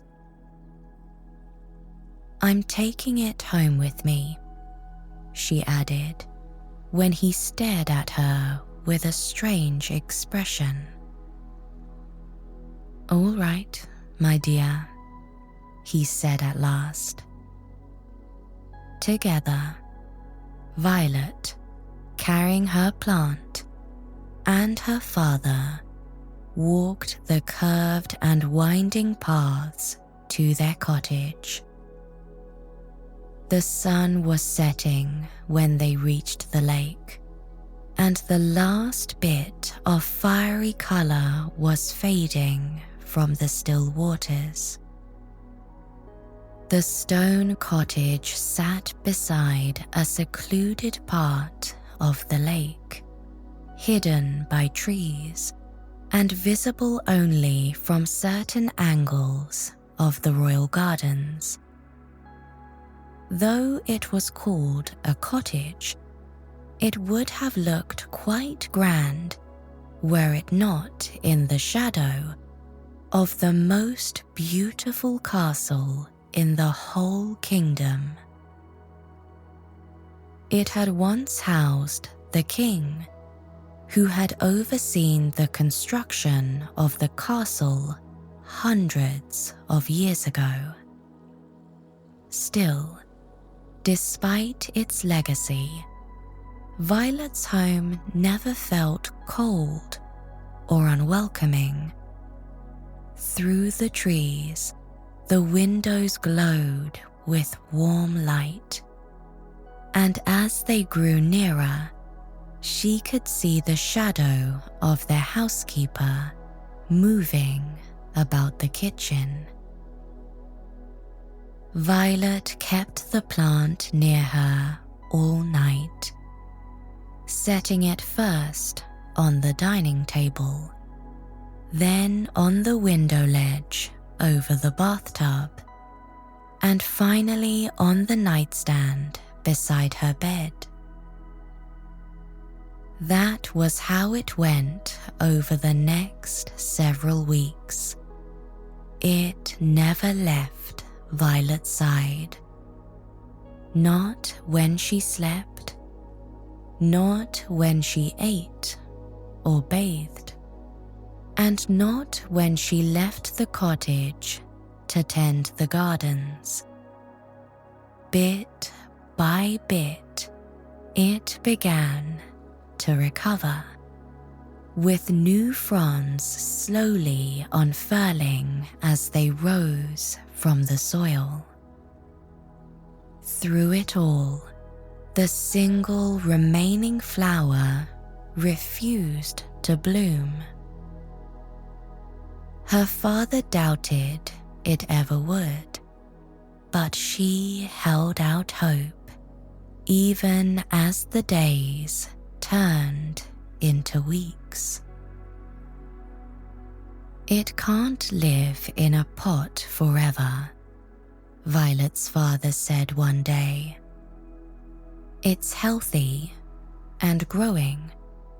You should find a place for it in the garden. But where would I put it? Violet asked. What place is deserving of it? And suddenly, the weight in Violet's chest vanished. This was the very feeling she wanted her garden to invoke. This was the first plant of her garden, and she would begin planting it tonight. And she knew exactly where to begin. "Where are you going?" her father called when his daughter swept up her plant and headed toward the door. "To plant this," she called over her shoulder. "Where?" her father panted as he tried to keep up with her. "The crescent." "Violet, nothing grows there. The soil is too rocky, and the oak tree casts too much shade." "It'll grow," Violet insisted. She stopped at the cottage's garden shed and retrieved a trowel and hand cultivator. "How do you know?" Violet paused for the first time and looked into her father's gentle eyes. "I just do." She waited, expecting him to argue, but instead, he nodded and gestured for her to lead the way. Beside the lake, a small rowboat rested on the shore. Violet's father pulled it to the water's edge and helped his daughter step inside. She thanked him with a smile, sat on the weathered wooden seat, and held her plant on her lap.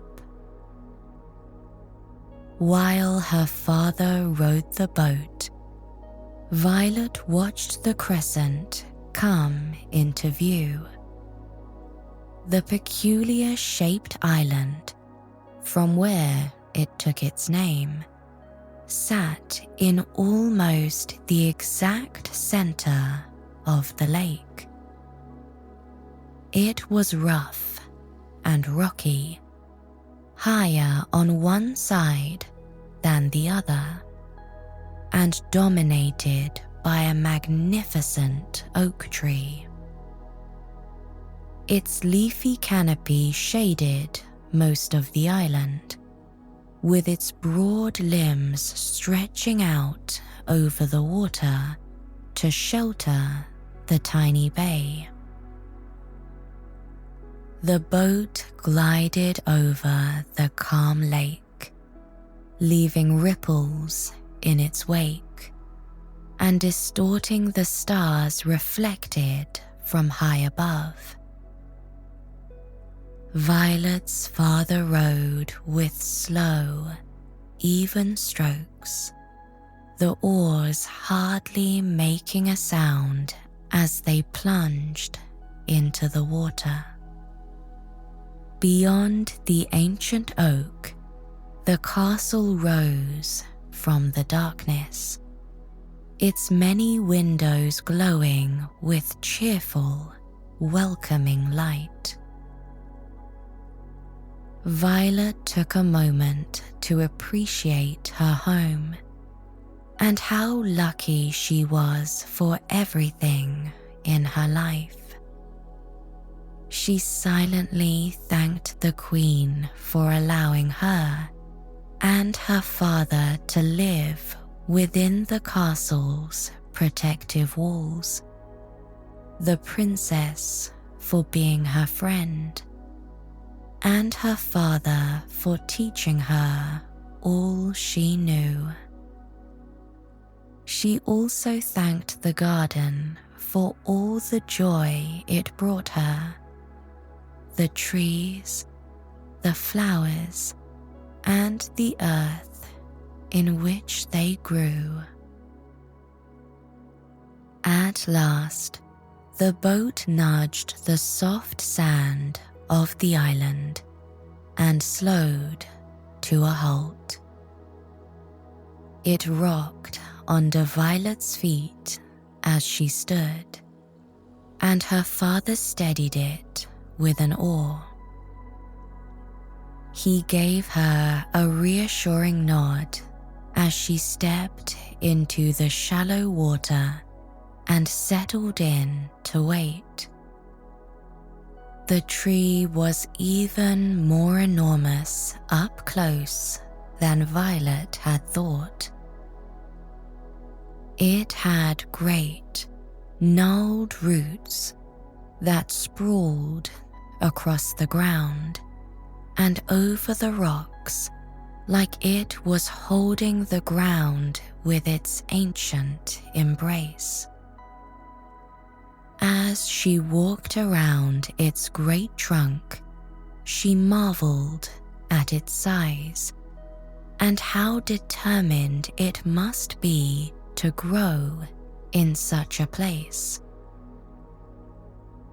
Choosing a spot facing the small bay and between the tree's moss-covered roots, Violet knelt and began to dig. "Right there?" Violet's father asked.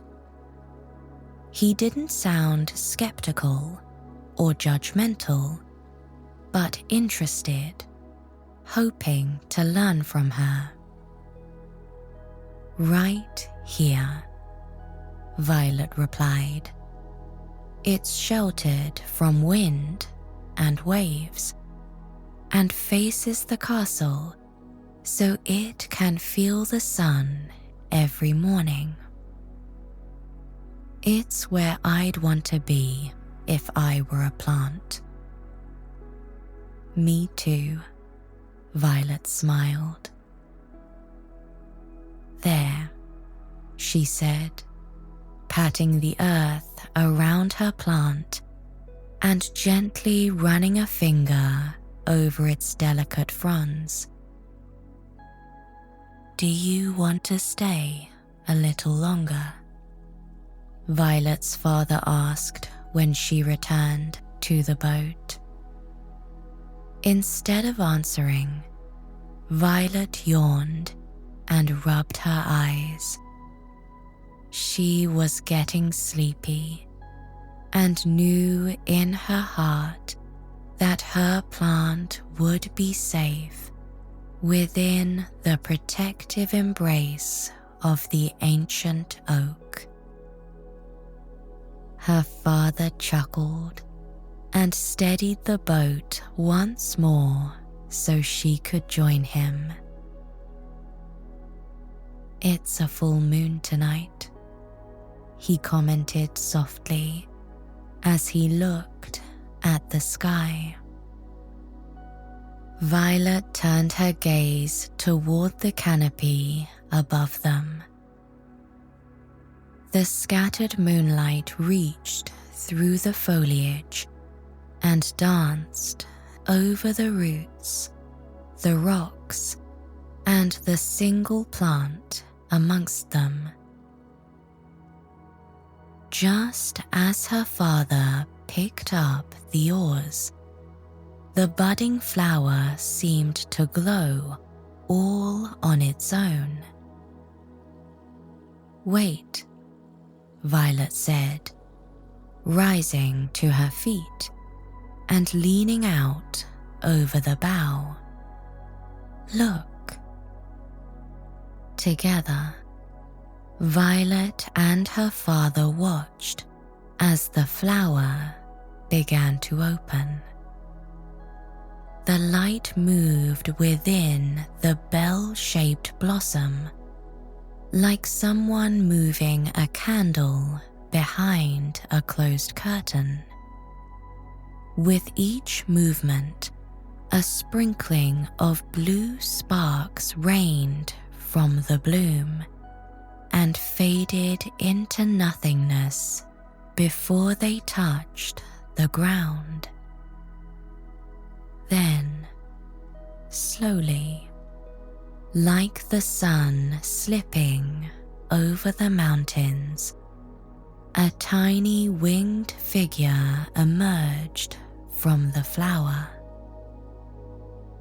"A pixie," Violet breathed. "Impossible," her father whispered.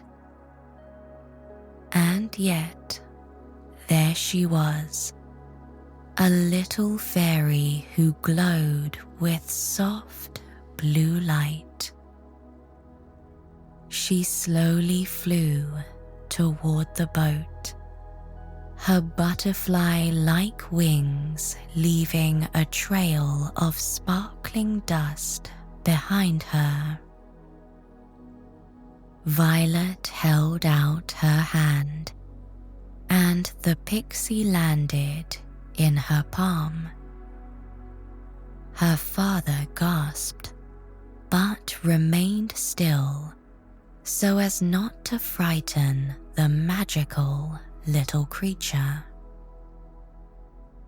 Even though she had just been born, the fairy seemed ageless and eternal, and though no more than 2 inches tall, Violet felt small in her presence. She had never seen anything so beautiful in her entire life. The pixie's sparkling hair cascaded in gentle curls down her back and over her shoulders like ripples in a pond. She wore a flower petal like a dress over her tiny, glowing body, with a single plant fiber tied around her waist. Her delicate wings fluttered lazily behind her, the translucent membranes shimmering like stars between veins that swirled in intricate spirals. The pixie took a few steps forward, then slowly flapped her wings, rising through the air to hover before Violet's eyes. They stared at each other for several long moments, the latter with an awe-struck look upon her face, and the former with a gentle smile on her lips. Violet held her breath when the pixie reached out and touched her cheek. Warmth flowed from the fairy's tiny hand, filling Violet with a sense of calm and serenity. The pixie let out a soft, musical laugh, like the tinkling of miniature wind chimes, then turned and began to fly up into the canopy. Sparkling dust fell with every flap of her wings. She settled on a branch and watched, swinging her legs as Violet's father began to row. Violet stared at the little blue glow as the boat floated farther and farther away until, at last, it vanished in the darkness. Tears welled up in her eyes as she smiled. She finally knew how she would leave her mark on the royal gardens. It would not be with carved stone, or fancy ponds, or artistic arrangements. No, Violet would make a haven for the fairies and fill the garden with magic. Where there was one pixie plant, there were surely more. She would just have to find them. Violet stepped from the boat onto the soft grass of the shore near the cottage and let out a tired yawn. Her eyelids were growing heavier and heavier, even though her mind raced with excitement. She looked over her shoulder one last time toward the little island and smiled. She couldn't wait to begin her pixie garden, but that would have to be an adventure for another day. Mollira was kind and generous, curious and mischievous. She had golden hair and sapphire scales, captivating grey eyes and sharp, pearlescent nails. And, of course, rather than legs, she had a beautiful, agile tail. For as long as Mollira could remember, she had enjoyed watching humans. When she was a little girl, she had watched them play on the beach and swim in the sea. As Mollira grew older, she had traveled upriver and into the canals to watch them go about their day in the kingdom's capital. There, from the many canals, she would watch as they worked and traded and shopped. No one minded her presence, and many would call her by name or offer her tasty treats or shiny trinkets. More than anything, Mollira loved watching people dance and sing and play music in taverns on the decks of ships or in the market squares during festivals. Most of all, she loved watching the Starlight ball held at the royal castle. It went on for a week, culminating on the night of the last full moon of summer. We join her as she swims lazy circles in the deep blue lake in the castle gardens. The music drifted over the water, the trilling flutes, the beating drums, and the resonating violins.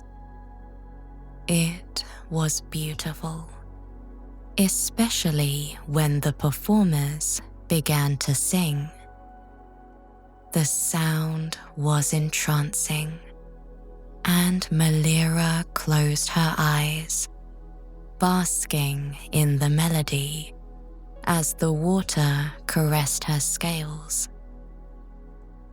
Mollira moved her body to the music, creating ripples that traveled over the surface of the water. She had once been told that her dancing was beautiful, but she couldn't help but wonder what it would be like to dance like the humans.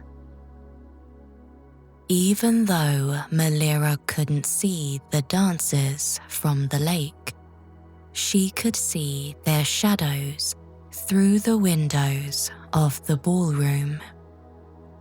It was a captivating sight, and one she hoped she might one day get to see.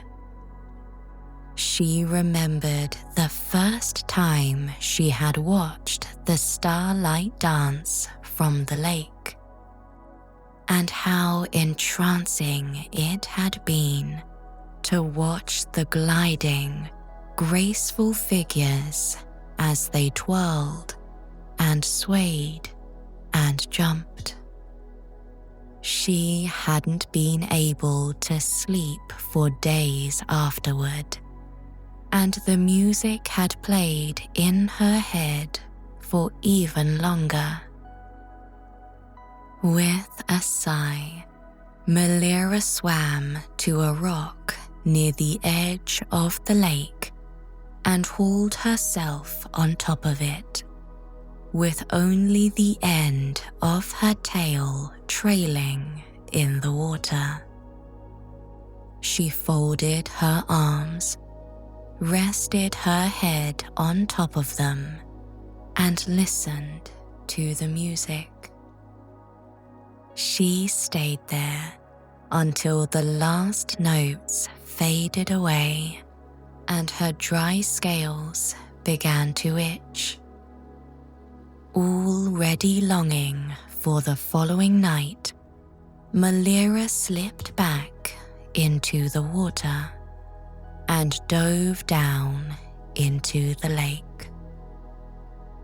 The moon illuminated her way, its pale light reaching all the way to the bottom in the crystal clear water. Mollira paused when she caught a glimpse of something shiny laying in the sand, and she swam toward it, trying not to disturb the silt.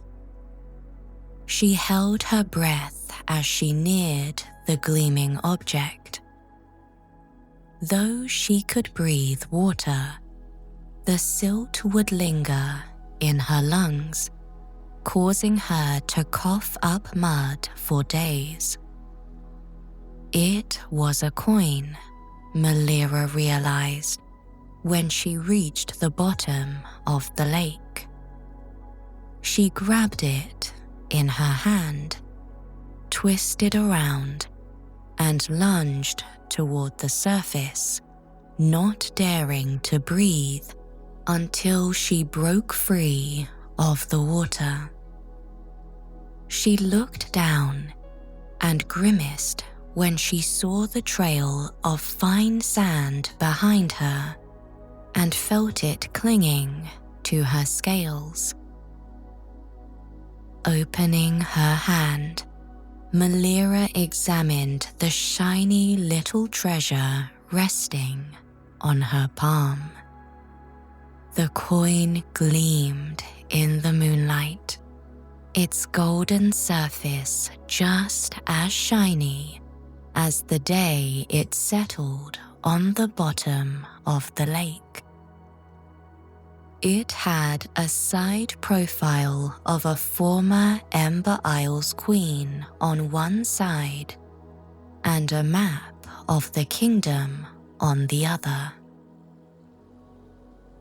In the 3.5 decades Mollira had been alive, she had collected thousands of unique coins lost to the sea. She had seen one like this many times and considered tossing it back into the water. But as she lifted her gaze away from the coin, her eyes fell upon the tiny island in the middle of the lake.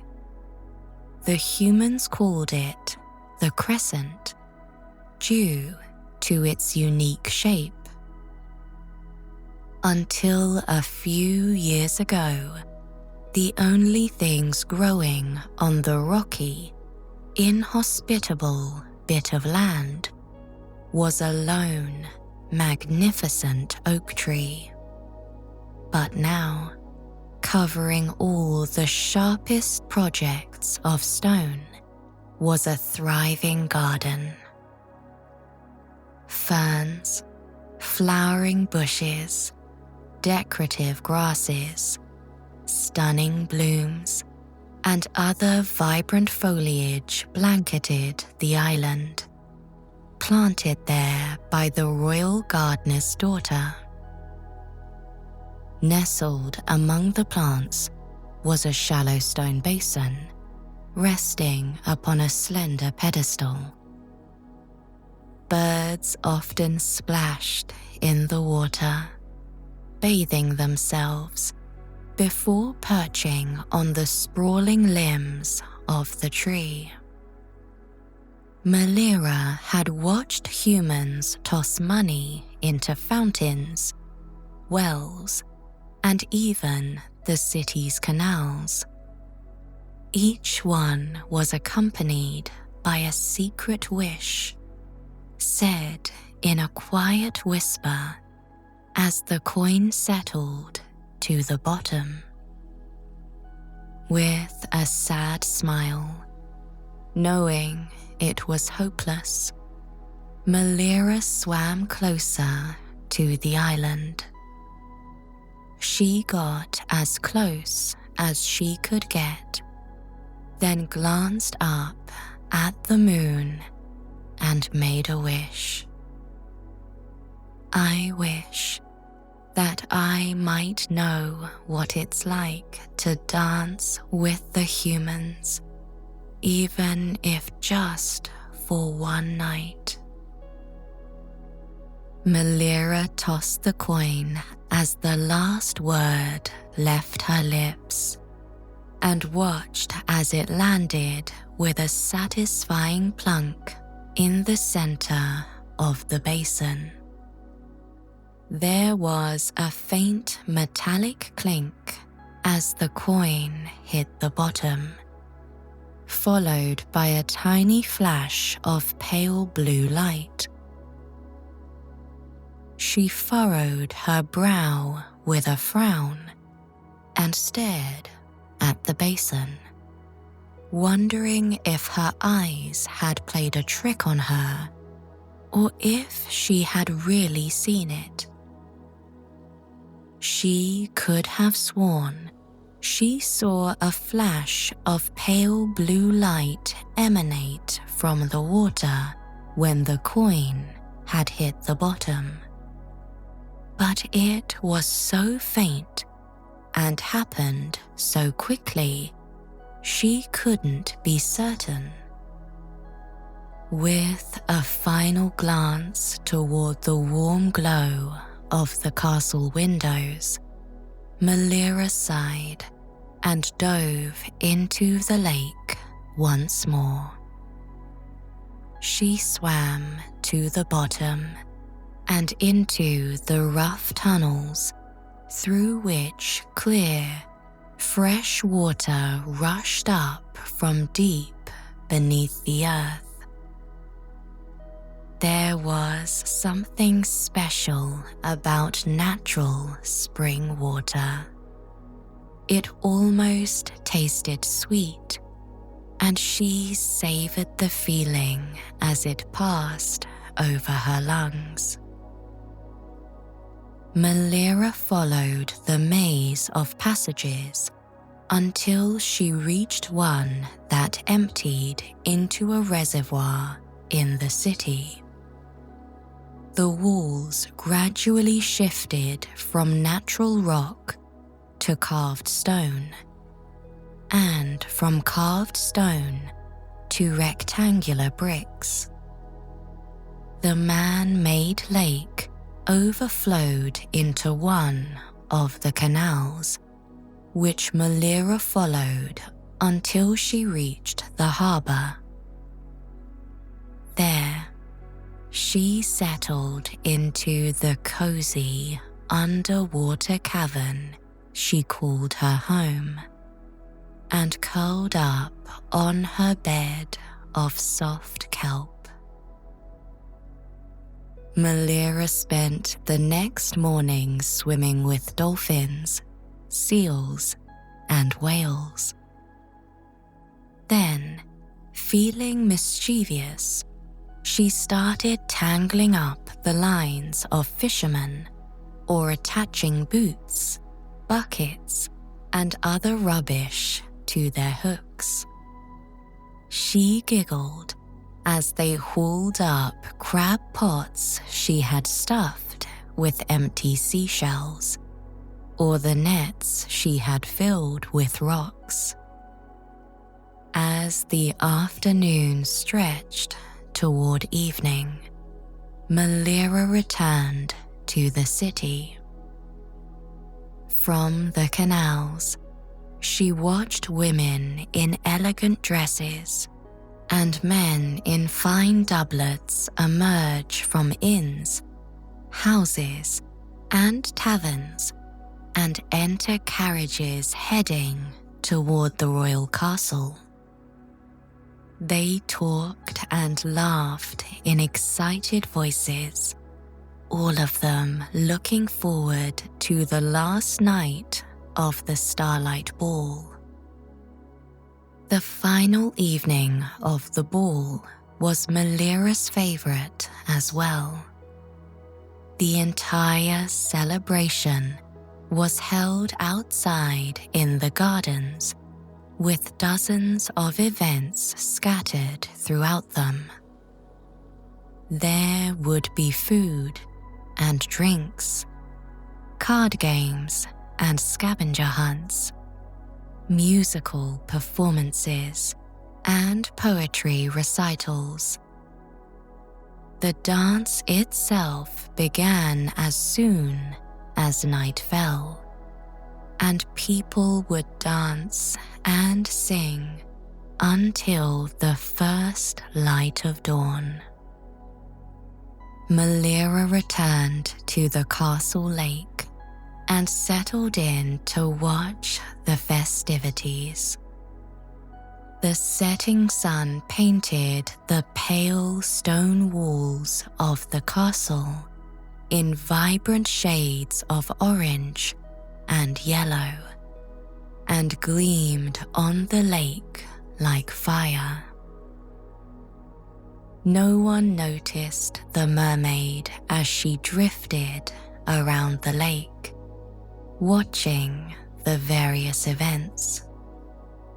They did notice, however, when someone tampered with the wooden fish floating near the docks and emptied them of their cache of sweets.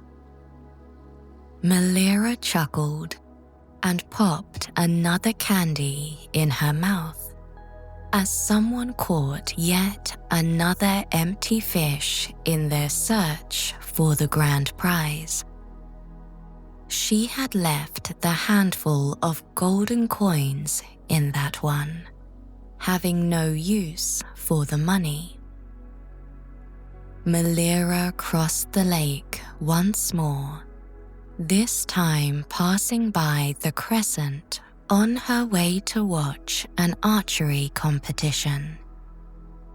She glanced at the little island as she swam by, then paused, her heart skipping a beat and her eyes growing wide. The basin into which she had thrown the coin had cracked and lay broken at the base of the pedestal. How hard did I throw that coin? Mollira wondered out loud as a pang of guilt shot through her. No, she said, shaking her head. Something else must have happened to it. It was in one piece last night when I left. Puzzled, Mollira swam away, back toward the shore. It was growing darker by the minute, and people were already beginning to dance in the royal gardens.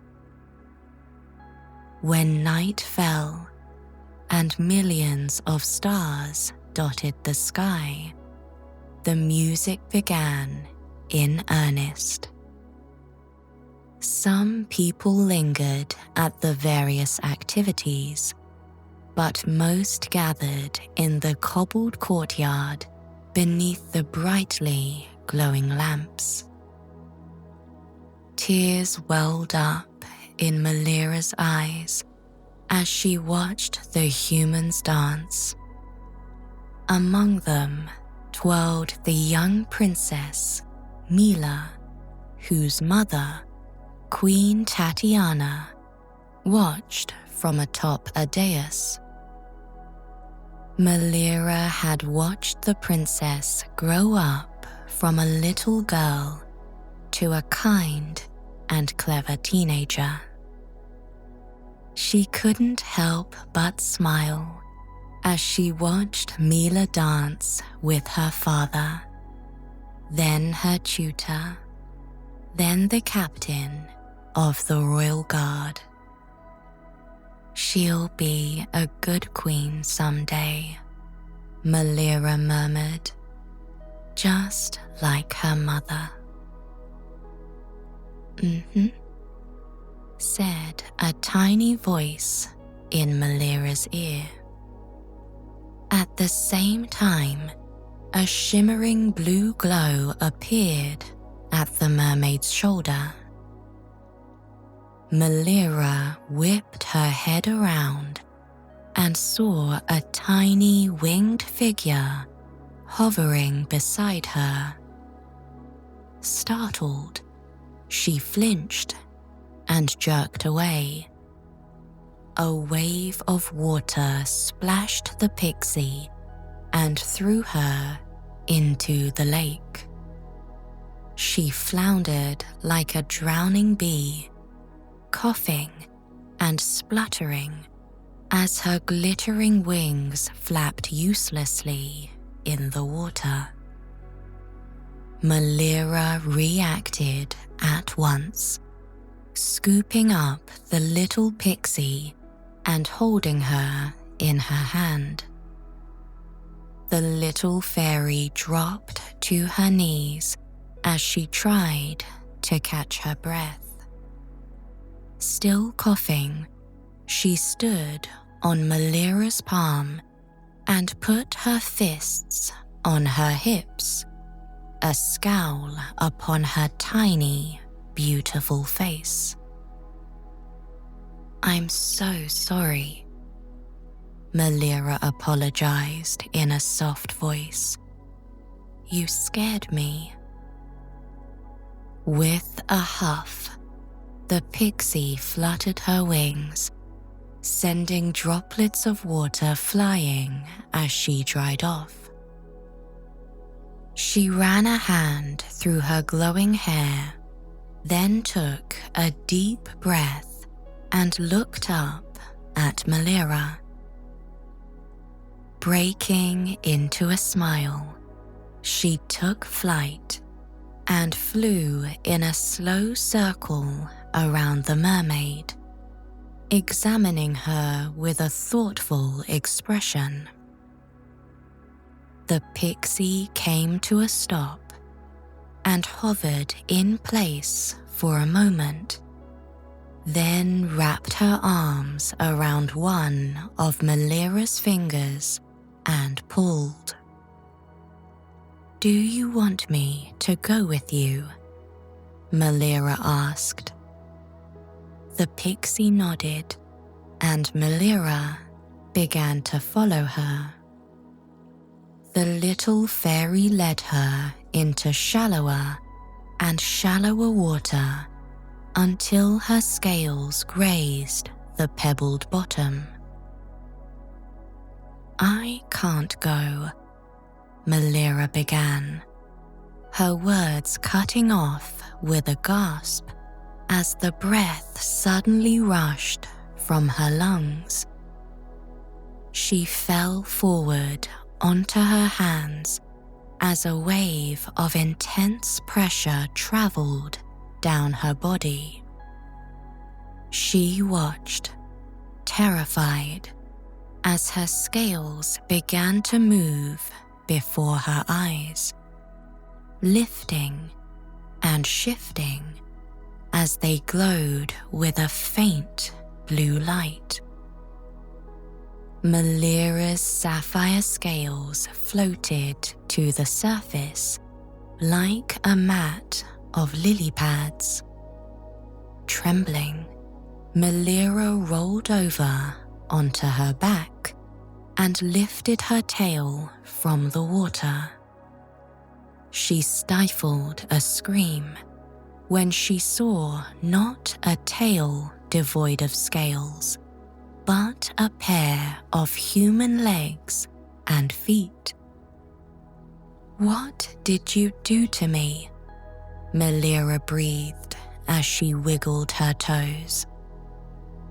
Once again, the pixie grabbed a finger, tugging Mollira upright. Slowly, Mollira stood on her new legs, swaying in place as she tried to balance. Placing one foot in front of the other and trying not to fall, she waded out of the water and then stared at herself in its mirror-like surface. Her scales had lifted away from her body, forming a shimmering blue dress that swished around her legs. Tears dripping down her cheeks, she turned to the pixie, only to find her hovering like a hummingbird in the nearby gardens. The little fairy beckoned with a tiny finger, and, as before, Mollira followed. She stopped beneath a flowering tree beneath the pixie, who began to flap her wings faster than ever, sending down a shower of sparkling blue dust. As the glittering powder streamed from the fairy's wings, it split into swirling spirals of glowing light that flitted and danced among the flowers and leaves. Mollira could only watch as the magic unfolded before her. Vines crept toward her and wove among her scales, forming intricate patterns along the seams, sleeves, hem, and neckline. Lily pads rose from the water and wrapped around her feet, blossoming as they formed delicate slippers. A willow tree stretched toward her and coiled around her wrists to create elegant bracelets. Petals began to fall from the flowering tree above Mollira. They settled over her torso, creating a bodice of pale pink through which the vines spread. More petals flowed over her hips, giving the appearance of layered skirts beneath the scales. While the plants transformed the dress of scales into a magnificent ball gown, the pixie flitted around Mollira's head. She frowned in thought as she arranged and styled the golden tresses. Every once and a while, she would flutter her wings, sending more of the luminescent dust into the air, coaxing more leaves, grasses, blossoms, and blooms to the dress. Tiny star-shaped flowers settled around Mollira's neck, where they created a delicate necklace, while a fern lent its fronds to a sash around her waist. At last, the garden went still, and Mollira let out a pent-up breath she didn't know she had been holding. She walked the few steps to the water and began to cry when she saw her finished appearance. "I look beautiful," Mollira whispered. The pixie agreed in the mermaid's ear. The tiny blue figure sat on Mollira's shoulder and pointed toward the courtyard where people were dancing. Mollira walked halfway across the gardens, then paused, suddenly nervous. She took another step and stumbled, then turned and ran into a grove of trees. She watched the people dance and laugh from the shadows, too afraid to join them, though she had longed for it all her life. A teenage girl broke away from the rest of the dancers and made her way to a banquet table piled high with savory dishes and sweet desserts. As she lifted her head to reach for a cake atop an ornate stand, her gaze landed on the grove in which Mollira had hid. "Oh no," Mollira breathed, her heart pounding in her chest when the girl set down her plate and walked toward the trees. As the teenage girl grew closer, Mollira recognized her. She was Violet, the daughter of the royal gardener who had brought life to the crescent. "Hello?" Violet called out as she peered into the shadows. Mollira tried to back away, but the pixie would not have it. The tiny fairy took flight, grabbed her by the ear, and gave it a painful tug.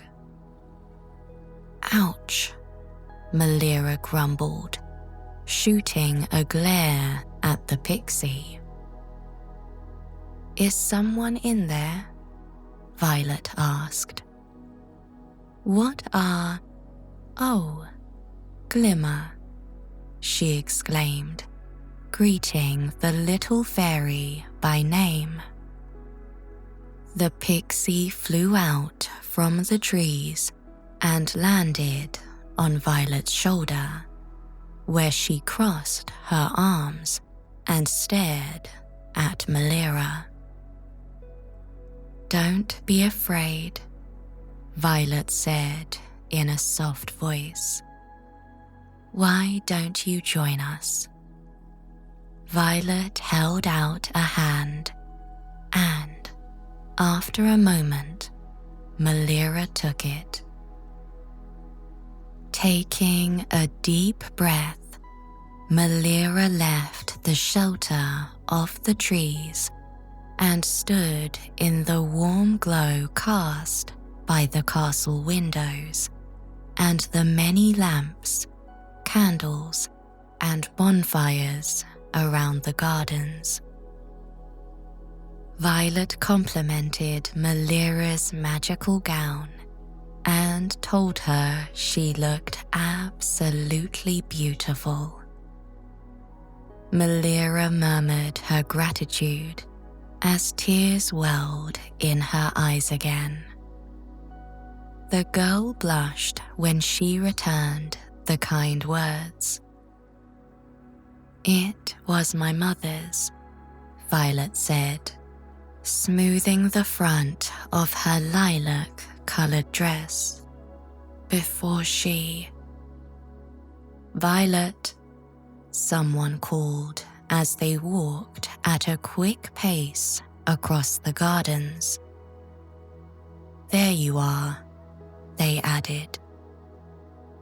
It was the royal gardener, Mollira realized, Violet's father. She didn't know his name, but she knew his face. She watched as he stopped, his eyes widening in surprise when he saw her standing with his daughter. "Who's this?" the royal gardener asked Violet. "Mollira," Violet grinned. It seemed she had recognized Mollira after all. "This is my father, Arlo," she added. Mollira, the man echoed softly. Where do I know that name? He asked. Why don't you join us?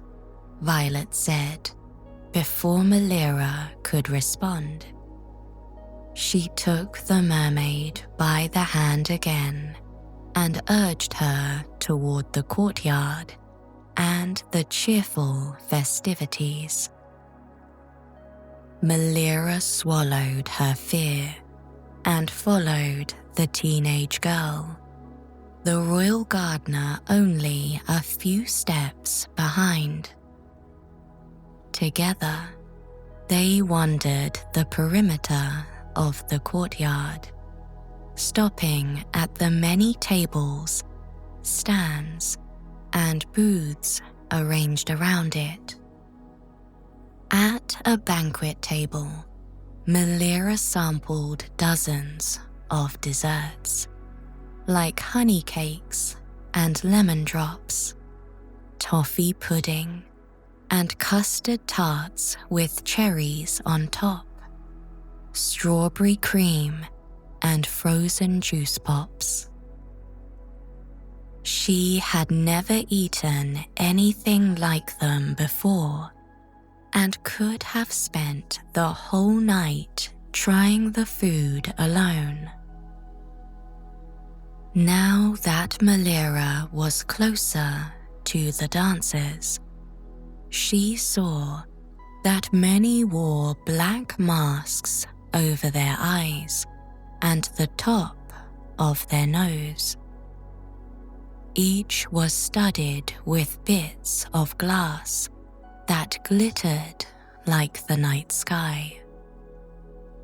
She spotted a booth handing them out and took a few steps toward it before hesitating.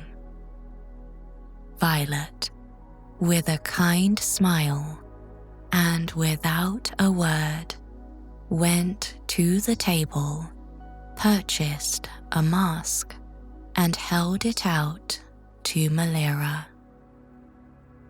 Mollira placed it on her face with a trembling smile. She turned her gaze to the dancers and couldn't help but sway to the music that permeated the night. Would you like to dance? Arlo asked. Mollira forced herself to nod and took the hand the man offered. Her face flushed, and she was grateful for the mask, even if it only concealed her eyes. The rhythm was quick, and though it was still her first hour having legs, Mollira picked up the dance in just a few steps. She twirled and spun, dipped and leaned, swaying and moving with the music, her heart filled with nothing but utter joy. The bouncing melody continued for a while, then began to slow, shifting into a beautiful ballad. Mollira stood still, unsure of what to do, until she met Arlo's kind gaze. He took a careful step forward, took her hand in his, and placed his other on her back, just below her arm. "Is this okay?" Arlo asked. Mollira, her eyes unable to move from the royal gardeners, nodded and let him lead her in the dance. She had never really thought about men. Relationships weren't all that common among mermaids after all. But she had a feeling that she wouldn't be able to stop thinking about this night, this dance with Violet's father for the rest of her life. He is charming and rather dashing, Mollira thought. He may have been the most handsome human she had ever seen. The gentle curl of his hair perfectly framed his face, and his short, neat beard was thick and full. He was strong and sun-kissed from the years spent in the royal gardens, but his calloused hands were gentle as they held hers.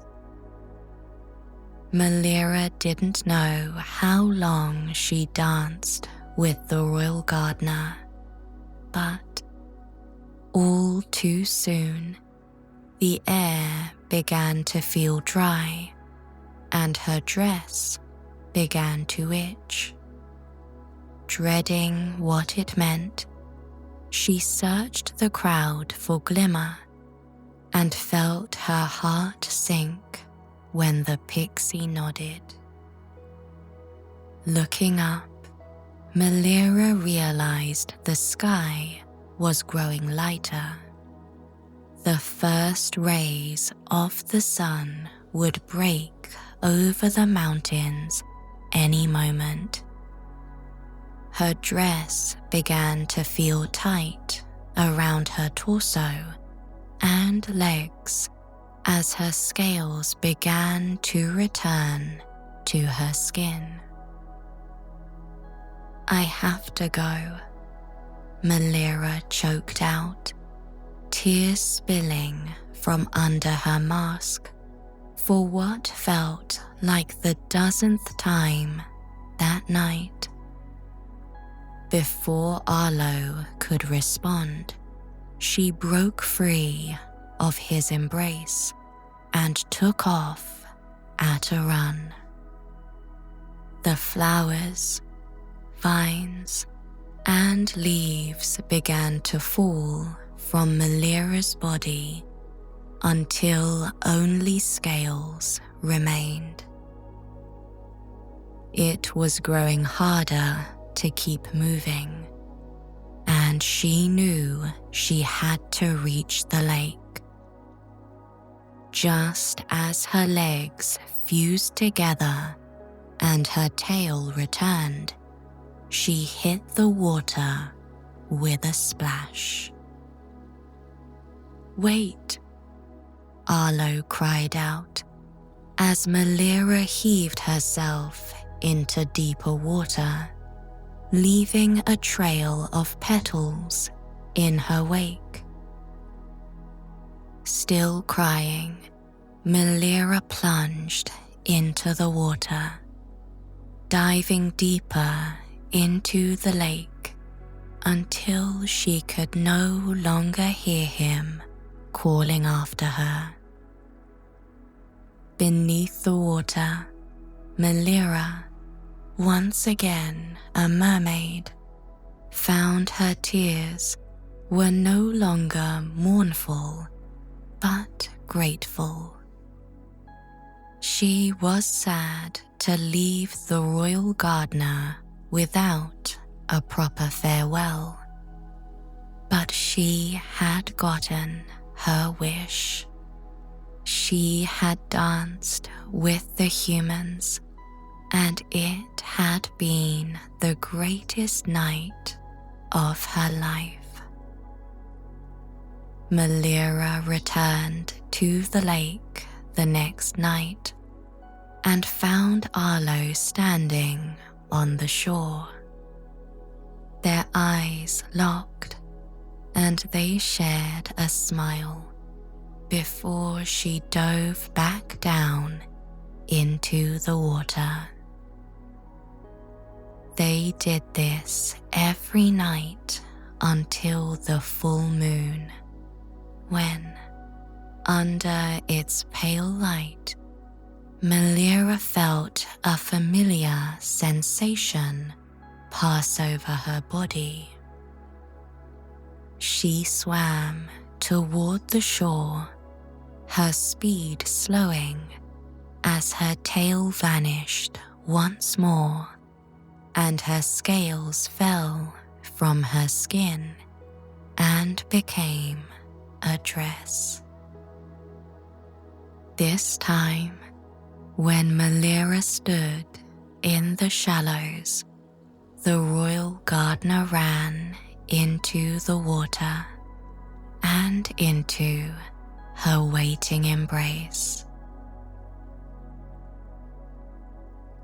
The Ember Isles were a magical chain of islands filled with wonder. There were bottomless lakes and hidden valleys, enchanted gardens and resplendent castles, roaring rivers and lost libraries. Towns, villages, and cities dotted the islands, all protected and cared for by the kind and generous Queen Tatiana. When the queen could not tend to matters of the kingdom herself, she often sent her clever and free-spirited daughter, Princess Mila. It was on one such occasion that Princess Mila showed up at the doorstep of our hero, a young woman named Angelika. Angelika lived on the eastern bank of the Parchmore River, near the village of Norbury. A thriving vegetable garden surrounded her charming cottage, filled with carrots and peas, tomatoes and squash, beetroot and turnips. Beans dangled from their vines, rustling with the wind as they shaded a small wooden table, where Angelika sat with a cup of tea and a book of poetry. She had gentle eyes and a kind smile, curly hair and impeccable style, and there was not a bone in her body that was cruel or harsh or vile. She was many things: a creative spirit, a talented poet, and a loyal, thoughtful friend. But with her voice, she could soothe even the most fitful sleepers and lull them into a peaceful, restful slumber. Word of Angelika's gift had spread throughout the kingdom, and people came from far and wide for help. They would stay at the local inn, where she would read to them until they fell into a deep sleep. Even with her quiet fame, it still came as a surprise to see the princess herself knocking on the garden gate. "May I come in?" Princess Mila asked, standing on her tiptoes to peer over the worn, weathered wood. "Of course, Princess," Angelika replied, dipping her head with a curtsy after rising from her chair. The princess smiled and pushed open the gate, the latch rattling and hinges squeaking as she entered. Angelika frowned and looked toward the road, expecting to see a retinue of knights, handmaidens, or an escort of some kind. "It's just me," the princess said as she knelt to examine a ripening cucumber. "All by yourself?" Angelika asked in surprise. "But you're just a..." She turned red and stopped herself from finishing her sentence. "A little girl?" The princess grinned. "Well," Angelika admitted with a sheepish look. "I'll be 15 this winter," Princess Mila said. "The same age as my grandmother when she became a queen." "Of course, Princess," Angelika said, bowing her head. "To what do I owe this honor?" "I need your help," the princess sighed. "Well, more specifically, a friend of mine needs your help." "Are they at the inn? Shall I meet them there?" "No, I'm afraid we shall have to go to him," the princess said carefully. "Is he shy or..." Angelika inquired. "Something like that. I'd like to get to him, if you don't mind. The sooner, the better." "Of course, Princess. Let me just pack a few things. May I get you some tea? Biscuits, perhaps? I baked a few scones this morning," Angelika offered. The princess shook her head and sat at the table to wait. Inside the cottage, Angelika pulled back her hair, donned her favorite coat, and filled a satchel with supplies. She paused at one of her many bookcases and examined the volumes. She ran a finger over their spines, searching through the titles. "What shall I bring?" she wondered as she perused her collection. A fairy tale? Poetry? Something historical? A novel, perhaps? "Is there any particular genre your friend might enjoy?" Angelika asked. "I don't know," the princess frowned. "I trust your judgment." After selecting an assortment of books, Angelika left her home and locked the door behind her. "Where are we going?" she asked the princess. "White Rock," Princess Mila said, shouldering the bag she had left outside the gate. Angelika raised her brows in surprise.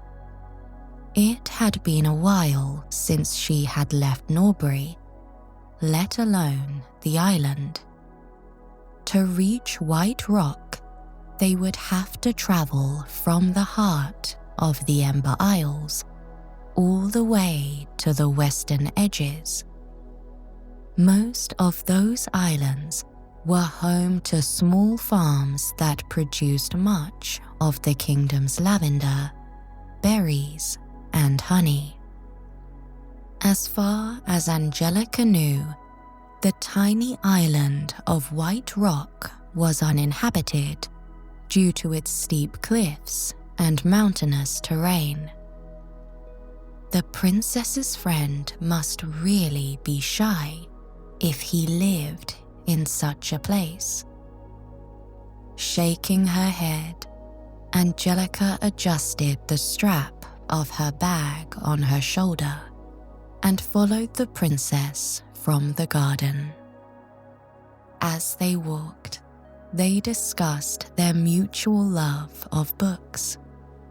Angelika had her preferences, but it seemed the princess would read anything and everything, and had. There wasn't a title Angelika brought up that Princess Mila hadn't read. She was even familiar with some of Angelika's work.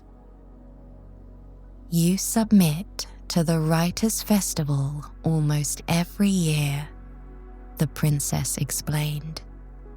Last year's poem was tragic, yet beautiful. You actually read it, Angelika replied in disbelief. I read all the submissions, Princess Mila grinned. I wish all of them were as good as yours. The kingdom would be a better place. I don't know about that, Angelika murmured. She often struggled to write, finding herself stuck, unable to find the next words. Sometimes she grew so despondent she would give up for weeks, even months at a time. Then there was her friend, who lived on another island. He could produce entire, completed works in what felt like hours. Everyone has their own pace, the princess said, as if reading Angelika's thoughts. What matters is that you write. Quantity and speed are unrelated to quality. Angelika shrugged and glanced behind her. Her cottage had long since faded from view, and now even the chimney smoke of the village had vanished from the horizon. She tried asking more about the princess's friend, but the girl remained vague with her answers. Could it be the prince consort? Angelika wondered. She couldn't imagine why Princess Mila's father would be in White Rock, but who else would be this important? Angelika continued to ponder the identity of the princess's friend until they reached the shore of the island.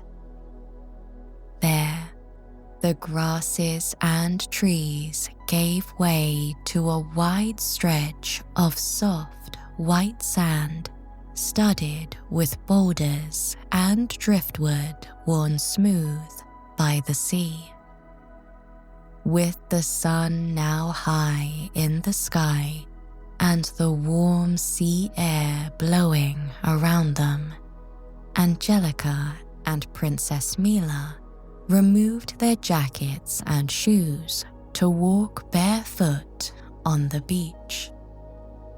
The gentle sound of the lapping waves was soothing, and Angelika found herself drifting in and out of daydreams as she walked. She was shaken from her thoughts when the beach took a sharp curve into a sheltered cove between high cliffs. Anchored in the narrow inlet was a small fishing boat that rose and fell with the waves. Standing on the deck was a young man who waved and called out a greeting to the princess. He climbed over the rail and dropped into a little rowboat bobbing beside the fishing vessel. As he grew closer, to Angelika's great surprise, she recognized him. Tash? Angelika? You know each other? The princess asked. We went to the same academy growing up, Angelika replied. shaking her head in disbelief. "It's been years," Tash said with an incredulous laugh. "It's so wonderful to see you." Then, with a frown, he looked at the princess. "You can't be serious. She can't. This really," he stammered. "Yes, she can," the princess said with stubborn insistence. "But, Princess."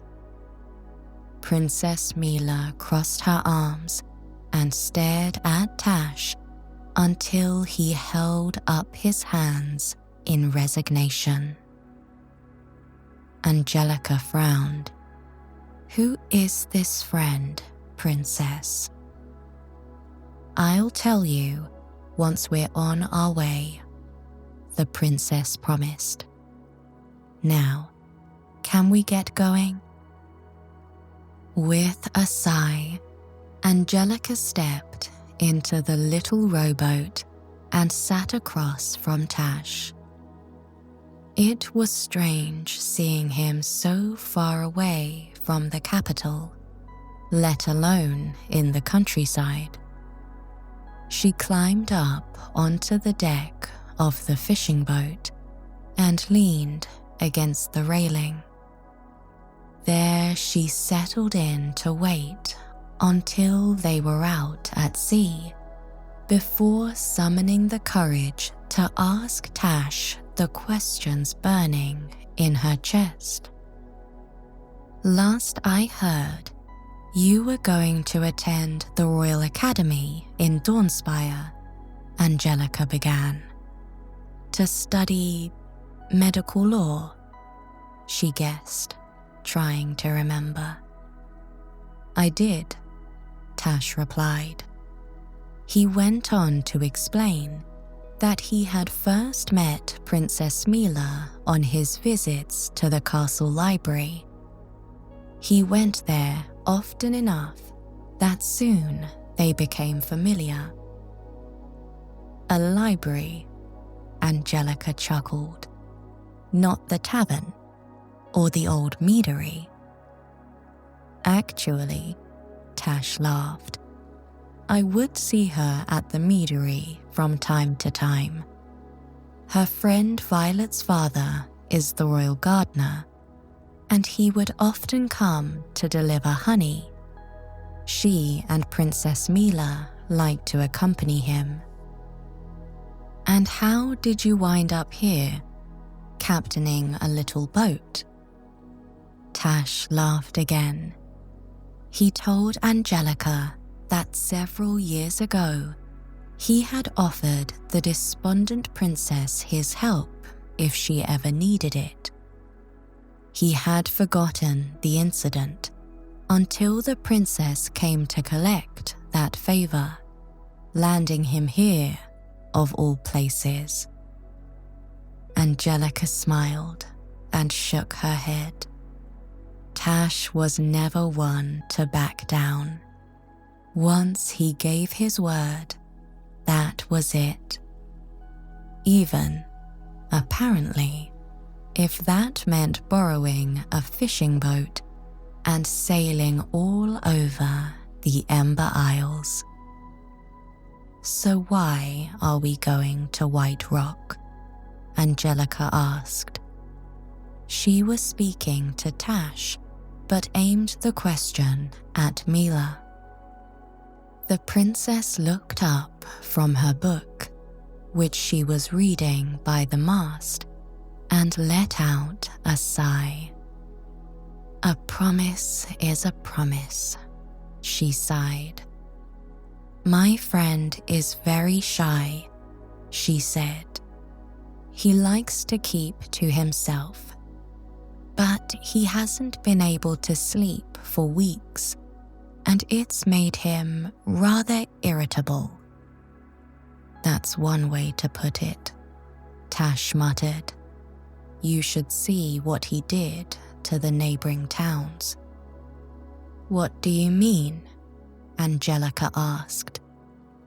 He stole all their sheep, the princess admitted, and he won't give them back until he gets some sleep. Goodness, Angelika thought. She bit her lip. She had never dealt with a case of insomnia this severe before. I hope I can help. Then, after a moment, she laughed to herself. Leave it to the princess to befriend a hermit living all alone in White Rock. Princess Mila, like her mother, cares for everyone in Ember Isles, Tash said with an admiring look at the young princess. The princess beamed and returned to her book. Angelika didn't feel quite satisfied with what she had learned, but decided to leave it alone for now. She left Tash at the wheel and walked over to the edge of the ship, pulling her jacket around her for warmth. The evening air was cool on the sea, and it sent a slight chill through her body. Despite the breeze, the water was calm, looking almost like glass as the sky began to darken. One by one, the stars crept out and reflected off the smooth surface. The sea and the sky blended together until Angelika could not tell where one ended and the other began. It was like she was sailing among the stars. The only thing that reminded her that they were on the water were the ripples left by the boat. With a yawn, the princess curled up on a pile of sailcloth and covered herself with a blanket. While Tash remained awake by the wheel, Angelika pulled out a quill and a piece of paper and began to write. Inspiration came in bursts, and she dared not let them go by. She wrote about how grateful she was to live in such a beautiful place, and how each day was a blessing. She wrote about her faith, and her garden, and her friends. She wrote to remind herself that she was blessed to be in such a wondrous world, and how blessed it was to have her in it. When Angelika finished, she sighed and tucked away her quill, glad she had taken the time to write.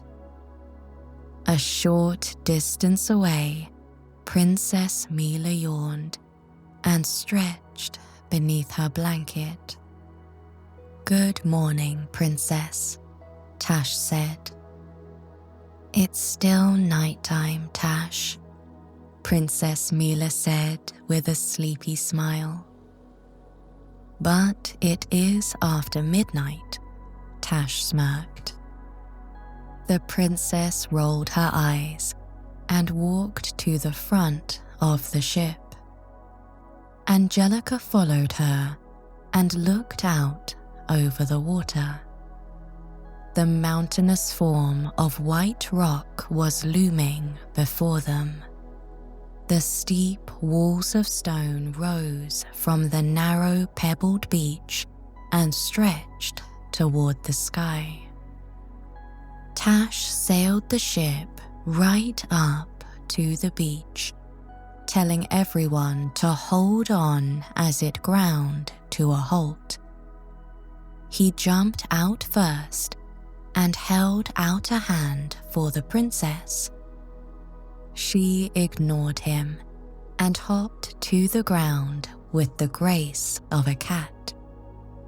Angelika, however, accepted Tash's help and took his hand as she climbed from the boat.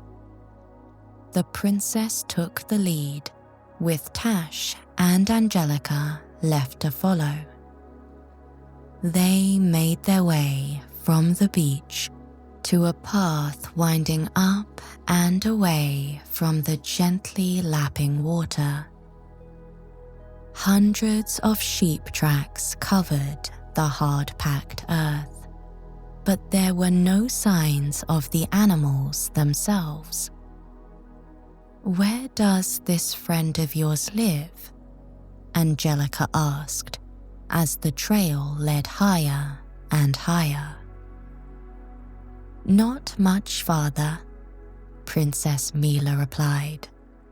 She kept her eyes fixed ahead and refused to meet anyone else's gaze. Angelika looked at Tash, but he also avoided eye contact. What did he know that she didn't? The princess stopped before the mouth of a large cave. The sound of hundreds of bleating sheep echoed from inside. "Okay, what is—" Angelika began, her words cut off by a loud, rumbling growl. She paled and backed up a few steps. "What is going on?" she finished, her voice shaking a little more than she would have liked. "You'll see," the princess said. "Come on, he's just inside." When Angelika hesitated, Tash offered her his arm, which she took with a begrudging sigh. She hadn't forgotten that he also wouldn't tell her what he knew. Still, he was familiar, and his presence was comforting. Just as they entered the cave, a loud roar echoed off the rough stone walls. Angelika's eyes went wide in alarm. "It can't be," she thought. She looked at the princess in disbelief.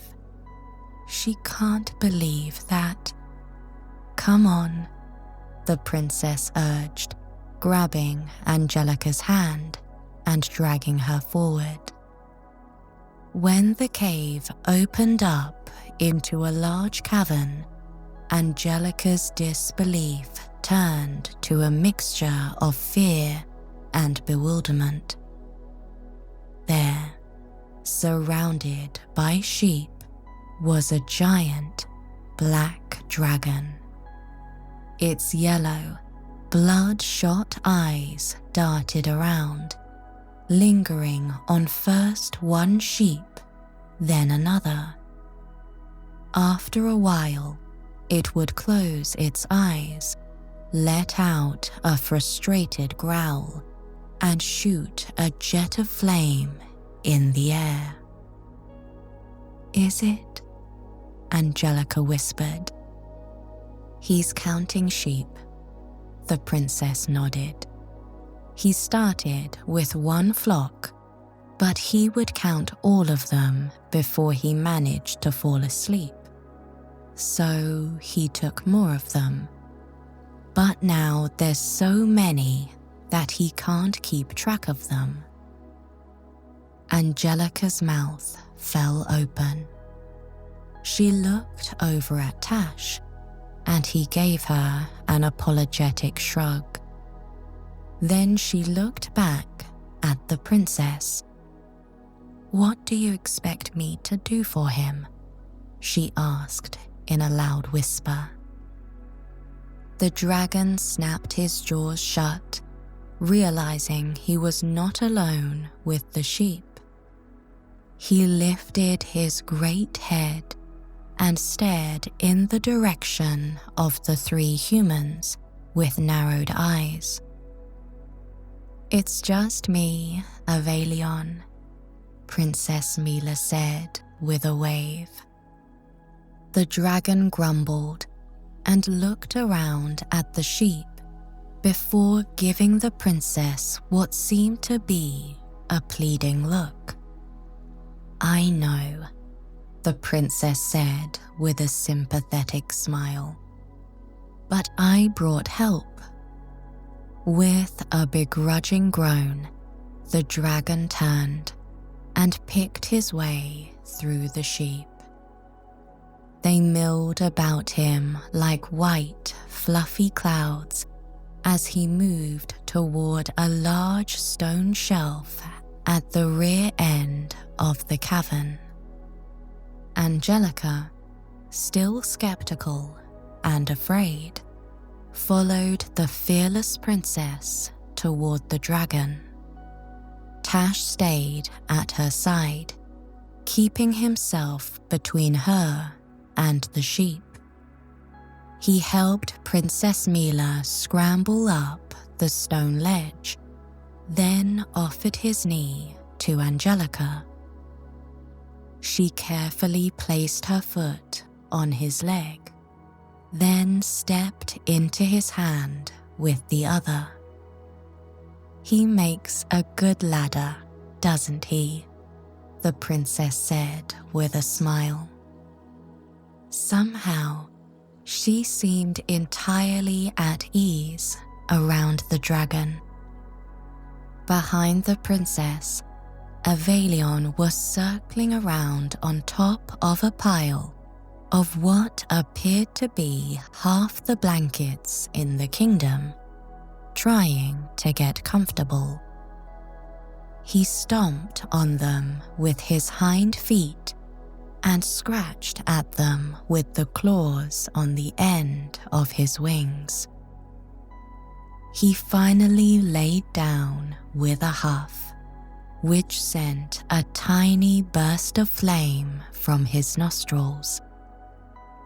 Princess Mila climbed up beside the dragon and settled into the crook of his neck, while Angelika and Tash watched in disbelief. "Well," the princess said with an expectant expression, "we're waiting."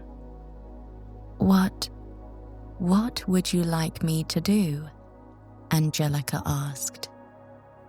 "Read to him." "To the dragon?" "To Avalion, yes." Angelika exchanged a glance with Tash, who looked just as skeptical as she felt. "We're waiting," the princess repeated in an impatient, sing-song voice. Okay, Angelika breathed, looking around for something on which to sit. She found a flat stone, took a seat, and shifted her satchel onto her lap. She dug through the literature she had brought, not really knowing what to read to a dragon. At last, she pulled out a book, cleared her throat, and began to read. Within just the first few lines, Tash was yawning. He sat at the edge of the nest of blankets and leaned back against them. The princess peered over at him and rolled her eyes. Angelika let out a soft chuckle, but didn't stop reading. This was one of her more popular stories. It was an account of a night spent on a frozen, snow-covered mountainside. It described the harsh beauty in such vivid detail that it almost became poetry. When the story came to an end, Tash was fast asleep, but the princess and Avalion were wide awake. The dragon shifted his gaze to Angelika when she stopped reading. He looked annoyed, but not surprised. "Try another," the princess suggested. "Okay." Angelika returned to her satchel and retrieved another title. "This one's about a..." Her words caught in her throat when Avalion let out a low grumble. "Yeah, don't ruin it," the princess chimed in. "Just read." Angelika swallowed hard, still feeling a bit rattled by the dragon lying only a few paces away. She opened the slender book and began to read. In as soothing a voice as she could muster, she recounted a tale of two black dogs exploring a meadow filled with wildflowers. When the story finished the vibrant depictions of all the different blooms, Princess Mila began to nod off. Then, as Angelika's voice grew softer and softer, recounting the sunlight reflecting off a still pond, the dragon's eyes began to droop. Then they drifted shut, and his breathing grew soft and deep. "It's working," Angelika thought, feeling somewhat humbled by the power her voice possessed. But as the tale came to a close, the dragon's eyes flickered open. They shifted to the princess, whose chest rose and fell with her gentle snores. Then they turned to Angelika. But this time, he did not have an annoyed sort of look. Avalion seemed, instead, to be pleading with her, asking for just one more story. One more. Just one more, Angelika thought, carefully reaching for her bag. She selected a book, then paused, thought better of it, and put it back. There was only one story that worked when all others failed. Feeling confident that this would finally do the trick, Angelika drew out a thin leather diary. Most of the pages were blank, except for the first few. She took a deep breath and began to read. The dragon watched and listened as Angelika described the young hero of the story, a young girl trying to find her place in life. His eyes opened ever so slightly when she recounted all the possible jobs and careers the girl could choose. He even let out what sounded like a soft chuckle when a talking bird startled the young heroine. Then, as Angelika described the young girl's tears dripping into a narrow, winding river, Avalion's eyelids drooped lower and lower and lower until at last they closed. Angelika smiled as she continued reading. She didn't even mind the soft snores coming from the dragon, nor the tiny flames that flickered in his nostrils. When Avalion shifted slightly, Angelika's heart sank. But, to her great relief, the dragon was only settling deeper into the cozy mountain of blankets. As her voice brought the wondrous forest at the end of the story to life, she looked around. She was the only one still awake. When the tale ended, Angelika closed the book. Tash was sleeping on his back, his arms crossed and his head resting to the side.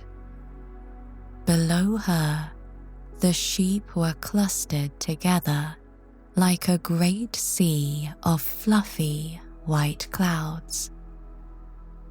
And then there was the dragon curled around Princess Mila, who had a small smile on her face.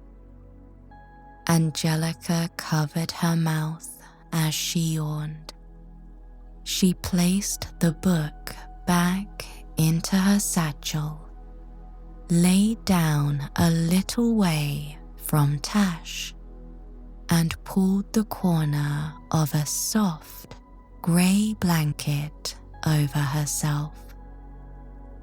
As she recounted the day's events in her head, she found herself slipping into a deep, restful sleep.